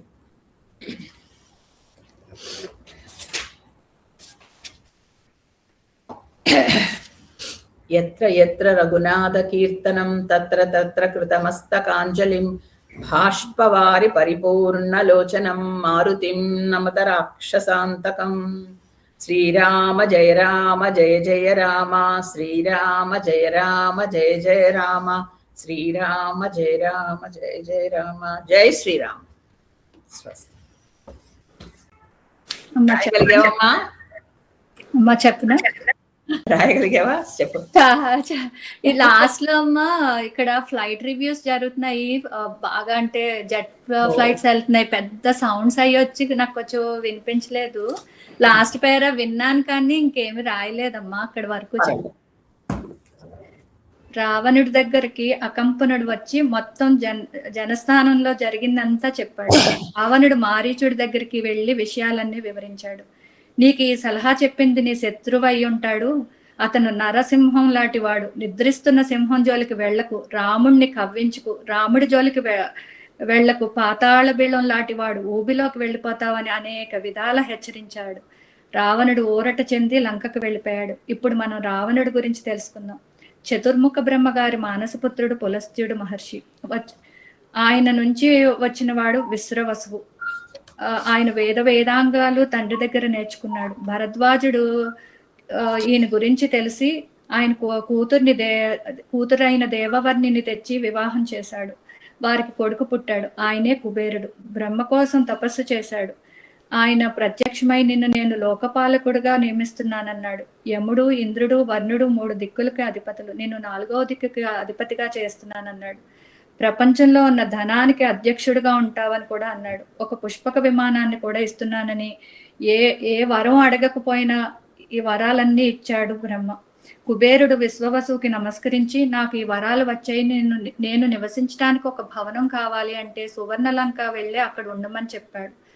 లంకను కట్టి ముందు దేవతలకే ఇచ్చారు. తర్వాత దేవదానవుల యుద్ధంలో రాక్షసులు వశం చేసుకున్నారు. సుకేతుడనే రాక్షసరాజుకి దేవవతిని వివాహం చేసుకున్నాడు. మాల్యవంతుడు, సుమాలి, మాల్య అని 3 కొడుకులు. వారి విద్య పూర్తయ్యాక ఇంకా తపస్సు చేసుకోమని పంపాడు. ఇంద్రుడు ఆజ్ఞాపిస్తే విశ్వకర్మ మొదటి సువర్ణలంకను కట్టాడు. ఇప్పుడు ఈ రాక్షసరాజు ఉన్నాడు. ఆ ముగ్గురికి అహంకారం పెరిగి ఆగడాలు పెరిగాయి. వారి రాక్షస బుద్ధితో విజృంభించసాగారు. అప్పుడు విష్ణువు వచ్చి యుద్ధం చేయగా మాలి మరణించాడు. మిగిలిన 2 పాతాళంలోకి వెళ్లి దాక్కున్నారు. అప్పుడు సువర్ణలంక ఖాళీ అయ్యింది. అందుకనే కుబేరుడిని ఉండమన్నాడు. కుబేరుడు శివభక్తుడు, గొప్ప పేరు తెచ్చుకున్నాడు. సుమాలికి 11 మంది మగపిల్లలు, 4 ఆడపిల్లలు. సుమాలి పాతాళంలోంచి పైకి వచ్చి చూస్తే కుబేరుడు పుష్పక విమానంలో అందంగా తిరుగుతూ కనిపించేసరికి సుమాలికి ఈర్ష్యతో తన పిల్లలకి దక్కాలని కోరుకున్నాడు. నా రాక్షసత్వానికి బ్రహ్మజ్ఞానం కూడా కలిపి వస్తే అప్పుడు సువర్ణలంకను చేజిక్కించుకోవచ్చు అని తలిశాడు. తన కూతురు కైకసిని పిలిచి భూలోకానికి తీసుకువచ్చి విశ్వవసుని చూపించి, బ్రహ్మతో సమానమైన వాడు, ఆయనకి సేవ చేసి ఆయన ద్వారా పిల్లల కంటే మనం సువర్ణ లంకని వశం చేసుకోవచ్చు అని పంపాడు. ఆవిడ శివభక్తురాలు. ఆవిడ సేవకి విశ్వవసుడు ఏం కావాలి అంటే, నీ ద్వారా పిల్లలు కావాలని కోరింది. ఆయన అది అసుర సంధ్య వేళని గ్రహించాడు. నిన్ను వివాహం చేసుకుంటాను, కానీ అడగకూడని సమయంలో అడిగావు, నీకు లోక కంటకులు పుడతారు అని చెప్తాడు. ఆవిడ ఏడ్చి, నన్ను క్షమించండి, బ్రహ్మవేత్త కావాలి అని కోరుతుంది. ఆయన కరిగి 3 కొడుకులు పుడతారు, 2 లోకకంటకులే పుడతారు, 3వ వాడు మాత్రం బ్రహ్మవేత్త పుడతాడని చెప్తాడు. మొదటి కొడుకు పుట్టినప్పుడు అపశకనాలు జరిగే ఆయనకి దశకంఠుడు అని పేరు పెట్టారు. 2వ వాడు పెద్ద మహాకాయంతో పుట్టాడు. ఆయనకు కుంభకర్ణుడు అని పేరు పెట్టారు. రావణ కుంభకర్ణులే జై విజయాలని అని ప్రసిద్ధి అని అంటారు. ప్రశాంతమైన సమయంలో విభీషణుడు పుట్టాడు. రావణుడికి విపరీతమైన తెలివితేటలు. విశ్వవసువు వేదాంగాల్ని నేర్పించాడు. కళలను, సాహిత్యాలను, నృత్యాన్ని అన్నీ నేర్చుకున్నాడు రావణుడు. కుంభకర్ణుడికి హింసించటమో మహాసరదా. విభీషణుడు సాత్వికంగా ఉన్నాడు. రజో తమ సత్వగుణంతో ఉన్నారు 3. తాతగారు సుమాలి కుంభకర్ణుడిని చూపించి నీకు అన్నవరస అవుతాడు, నువ్వు అలా అవ్వాలి అని చెప్పాడు. అయితే నాకు దైవభక్తి కూడా కావాలి అని తమ్ముళ్ళని తీసుకుని అడవులకు వెళ్ళి 10,000 సంవత్సరాలు తపస్సు చేసి రావణుడు 1000 సంవత్సరాలకు తలను అగ్నికి ఆహుతి చేశాడు. బ్రహ్మ ప్రత్యక్షమైతే నాకు అమరత్వం కావాలన్నాడు. బ్రహ్మ అన్నాడు, పుట్టావు కాబట్టి మరణం తప్పదు అంటే అప్పుడు అన్నాడు, గరుడ, నాగ, యక్ష, రాక్షస దేవతల వల్ల నాకు చావు రాకూడదని. అహంకారంతో మనుషులు మిగతావి అన్నీ నాకు గడ్డిపోచలే అన్నాడు. బ్రహ్మ వరం ఇచ్చాడు. నీ 9 శిరస్సులను ఇస్తున్నాను అని మళ్ళీ దశకంఠుడయ్యాడు ఆయన. ఇంకో వరం కూడా ఇచ్చాడు. నువ్వు ఏ రూపాన్నైనా ధరించగలవు అన్నాడు. విభీషణుడు కూడా ప్రత్యక్షమై ఏం కావాలంటే నా మనసు ఎప్పుడు ధర్మ మార్గంలో ఉండే వరం ఇమ్మని కోరాడు. తదాస్తు అన్నాడు. అని విభీషణుడికి ఇంకో వరం కూడా ఇచ్చాడు. నువ్వు అమరుడివి, మరణం లేదు నీకు అన్నాడు. కుంభకర్ణుడు చుట్టూ అగ్ని పెట్టుకుని కూర్చుని తపస్సు చేశాడు. బ్రహ్మ ఆయనకు కూడా ప్రత్యక్షమయ్యాడు. దేవతలు భయపడ్డారు, ఆయనకు వరం ఇవ్వద్దని కోరారు. అప్పుడు బ్రహ్మ సరస్వతీదేవిని ప్రార్థించి ఆయన నాలిక మీద నిలబడమని కోరాడు. ఆవిడ లోక కళ్యాణార్థం నుంచింది. అప్పుడు కుంభకర్ణుడు అనేక సంవత్సరాలు నిద్ర కావాలన్నాడు. అమ్మవారు అలా పలికించింది ఆయన చేత. 6 నెలలు నిద్ర, 6 నెలలు మెలకువ ఆయనకు. రావణుడు సుమాలిని కలిసి తనని ఎవ్వరూ జయించలేరని చెప్పాడు. తండ్రికి కూడా చెప్తే ఆయన తానేమి తెలుసుకుని తానేమి చేయలేనని అనుకున్నాడు. 3 తోబుట్టువైన శూర్పణఖతో కలిసి లంకకు వెళ్లారు. కుబేరుడు చాలా సంతోషంగా ఆహ్వానించాడు. అందరూ కలిసి ఉందామన్నాడు. కానీ రావణుడు ఒప్పుకోలేదు. లంకకు తానే అధిపతినని, నువ్వు వెళ్ళిపో అని చెప్పి అన్నాడు. కుబేరుడు తండ్రిని యుద్ధం చేయనా అని అడగగా, వద్దు, నువ్వు గెలవలేవు, వేరే చోటకు వెళ్ళి ఉండమన్నాడు. అలకాపురిని కైలాసానికి దగ్గరగా కట్టుకుని తన పరివారంతో అక్కడికి వెళ్ళిపోయాడు కుబేరుడు. ఈ 3కి వివాహాలయ్యాయి. రావణుడు ప్రతి చోటకి వెళ్లి జయిస్తున్నాడు.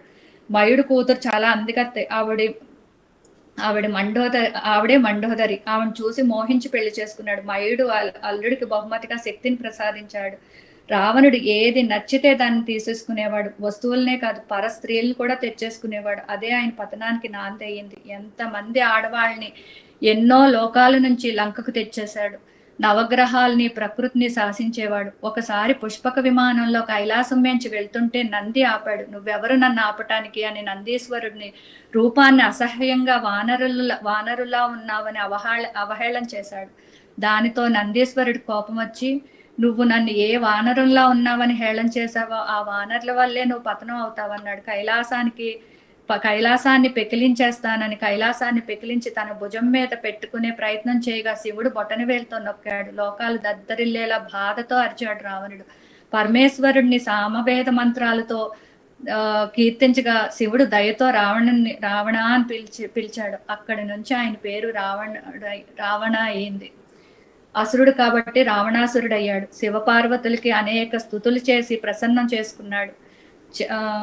చంద్రహాసం అనే పెద్ద ఖడ్గం ఇచ్చి జాగ్రత్తగా ఉంచు, దీనికి నిత్య పూజ చెయ్యి, అవమానించుకు, లేకపోతే అది నా దగ్గరికి తిరిగి వచ్చేస్తుందని శివుడు చెప్పి ఆయనకి ఇచ్చాడు. అప్పటి నుంచి శివమానస పూజ చేసేవాడు రావణుడు. కానీ అతనిలో చెడు అలవాట్లు పోలేదు. ఒక రోజు అలా వెళ్తుంటే తపస్సు చేసుకుంటున్న అందమైన స్త్రీ కనిపించి, ఎవరు నీవు అంటే, నేను వేదవతిని, విష్ణువు కోసం తపస్సు చేస్తున్నానంది. బలవంతంగా ఆవిడ జుట్టు పట్టి లాగి, నువ్వు నాతోనే ఉండాలి అన్నాడు.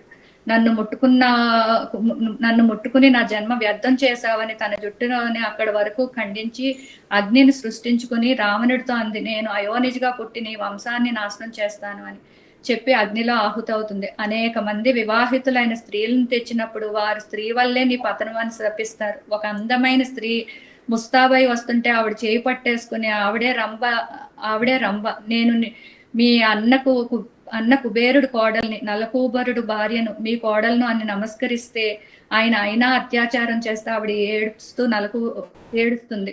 నలకూబరుడు శపిస్తాడు, ఇష్టం లేని స్త్రీ చేపడితే తల ముక్కలైపోతుంది అంటే అప్పుడు నుంచి కొంచెం భయపడతాడు రావణుడు. ఇలా రావణుడి ఆగడాలకి అంతే లేదు.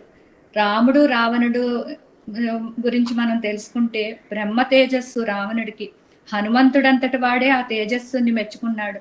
కానీ ఆ తేజస్తో మంచి చేశాడా అంటే లేదు. సమాజానికి తనకి కూడా చెడే చేసుకున్నాడు. కానీ మన రాముడు సమాజానికి శ్రేయస్కరంగా ఉంటూ తేజస్సును పెంచుకుంటున్నాడు. రావణుడు అన్ని తీసేసుకుంటుంటే రాముడు అన్ని ఇచ్చేస్తున్నాడు. రాముడు భార్య కోసం ఏమైనా చేస్తాడు. రావణుడు ఎందరినో చేసుకుని మండోదరికి అన్యాయం చేశాడు. రాముడు ధర్మాన్నే పట్టుకున్నాడు. రావణుడు అంతా అధర్మమే. అందుకనే దుర్మార్గుడికి తెలివితేటలు ఉంటే అంతా నాశనమే. తాను నాశనం అవుతూ తన కులాన్ని, వంశాన్ని నాశనం చేసుకున్నాడు రావణుడు. మన రాముడు తన వంశ ధర్మాన్ని, లోక ధర్మం కోసం ఎన్నో కష్టాలు వచ్చినా ఓర్చుకుంటూ నిలబడి ఎదరడుగు వేస్తున్నాడు. బాగుందమ్మా, చాలా బాగుంది. ఏమి మిస్ అవ్వలే, అన్ని రాసా. కాకపోతే ఇది కార్తవీర్యార్జునుడు, వాలి, ఇట్స్ ఓకే, అవన్నీ ఊరికి ఓడిపోయాడు అని ఉద్దేశంతో చెప్పాను. అమ్మా అది వర్క్ దాంట్లో ఫుల్ గా రాశానమ్మా, అందుకని ఇప్పుడు రాయలేదు. అక్కర్లేదు ఇంకా అసలు, ఇంకా మెయిన్ అన్ని రాసా. రావణుడి కంపారిజన్ బాగుంది, చాలా బాగా రాసా. అన్నీ వచ్చాయి, ఏది మిస్ అవ్వలేదు. నమస్తే అమ్మా. నమస్తే అమ్మా. అది మీరు ఆ స్టోరీ చెప్పారు కదా, నేను అప్పుడు అడిగినప్పుడు రావణాసురుడి కూతురు సీత అన్నది అయోనిజుడ తను పుట్టినప్పుడు తన తల్లిదండ్రులు ఎవరి వల్ల అలా ఏమన్నా ఇన్ఫర్మేషన్ ఉంటుందా అమ్మా? అయోనిజ అంటే అసలు ఎవరు లేకుండా, యోని లేకుండా జన్మించింది అని. ఎవరికి తల్లిదండ్రులు ఉండరు. ఆవిడే ఉద్భవిస్తే అయోనిజ. ద్రౌపది కూడా అయోనిజే. ఆవిడకి తల్లిదండ్రులు ఎవరు ఉండరు, ఆవిడ ఉద్భవిస్తుంది యాగంలోంచి కదా, పెంచుకుంటాడు ద్రౌపదుడు, కానీ అయోనిజ అంటే అలా ఉద్భవించింది అనమాట భూమిలోంచి. ఆవిడ అగ్నిలోంచి ఉద్భవిస్తుంది ద్రౌపది, ఈవిడ భూమిలోంచి ఉద్భవించింది. తను రావణాసురుడికి దొరుకుతుందమ్మా? దొరుకుతుంది, చిన్నప్పుడు దొరుకుతుంది, చిన్నగా కనపడుతుంది. వెంటనే నేను తెచ్చుకుందాం అంటే అప్పుడు చెప్తారు వాళ్ళు, దేవుడు తెస్తే ఆవిడ నీ చావుకు కారణం అవుతుంది, ఆవిడ తీసుకురావద్దు, ఇప్పుడు పాడేస్తుంది. థ్యాంక్ యూ అమ్మా. అంతేగాని కూతురు కాదు దేవుడికి అంటే అలా అనుకున్నాం కదా మనం. అందుకే నేను కొంచెం మీరు అయిన తర్వాత డౌట్ వచ్చి కొంచెం స్టడీ చేస్తాను. కానీ ఇక్కడ అరణ్య పర్వంలో ఏవి లేవమ్మా, అక్కడక్కడ దొరికాయి నాకు. డౌట్ చేశాను అనమాట. సో ఆయన గురించి తెలియాలి. ఓకే, థ్యాంక్ యూ అమ్మా.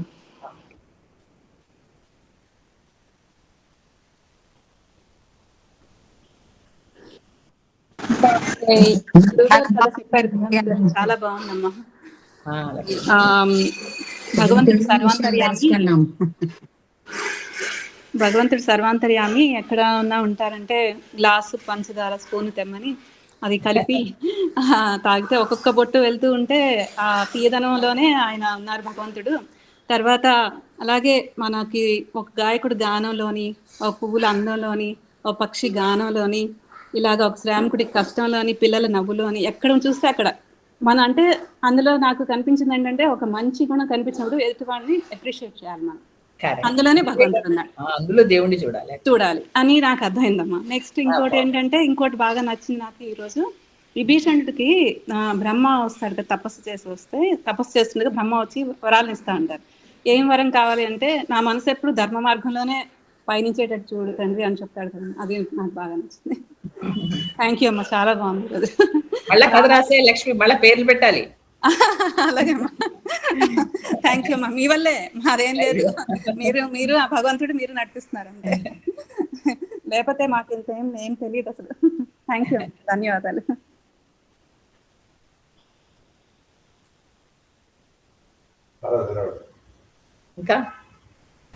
ఇంకెవరికైనా ఏమైనా సందేహాలు ఉన్నాయమ్మా? ఎందుకంటే ఇది కొంచెం కష్టమైందే ఈరోజు టాపిక్, తేలికైంది కాదు. అనేక వంశాల గురించి చెప్పుకున్నాం, అనేక మందులు, అంటే ఎన్ని మనం తరాల్లోకి వెళ్ళామో, ఎంతమందో కదా. డెఫినెట్ గా కన్ఫ్యూజింగ్ గా ఉంటుంది. 4-5 సార్లు మనం మళ్ళీ ఆ ఫ్యామిలీ ట్రీ చూస్తూ ఉంటే అప్పుడు మాకు అర్థమవుతుంది. తర్వాత మళ్ళీ మనం బోల్డెన్ సార్లు చెప్పుకుంటాం ఇంకా వాళ్ళ గురించి. వీళ్ళ కొడుకులు, వీళ్ళ మనవల్లే వచ్చి మళ్ళీ అందరు రావణాసురుడి దగ్గర చేరే వంశం పెరుగుతుంది కదా, అలాగా. అందుకని వాళ్ళ పేర్లు వస్తూనే ఉంటాయి. మళ్ళా తర్వాత అనేక సార్లు చెప్పుకుంటాం.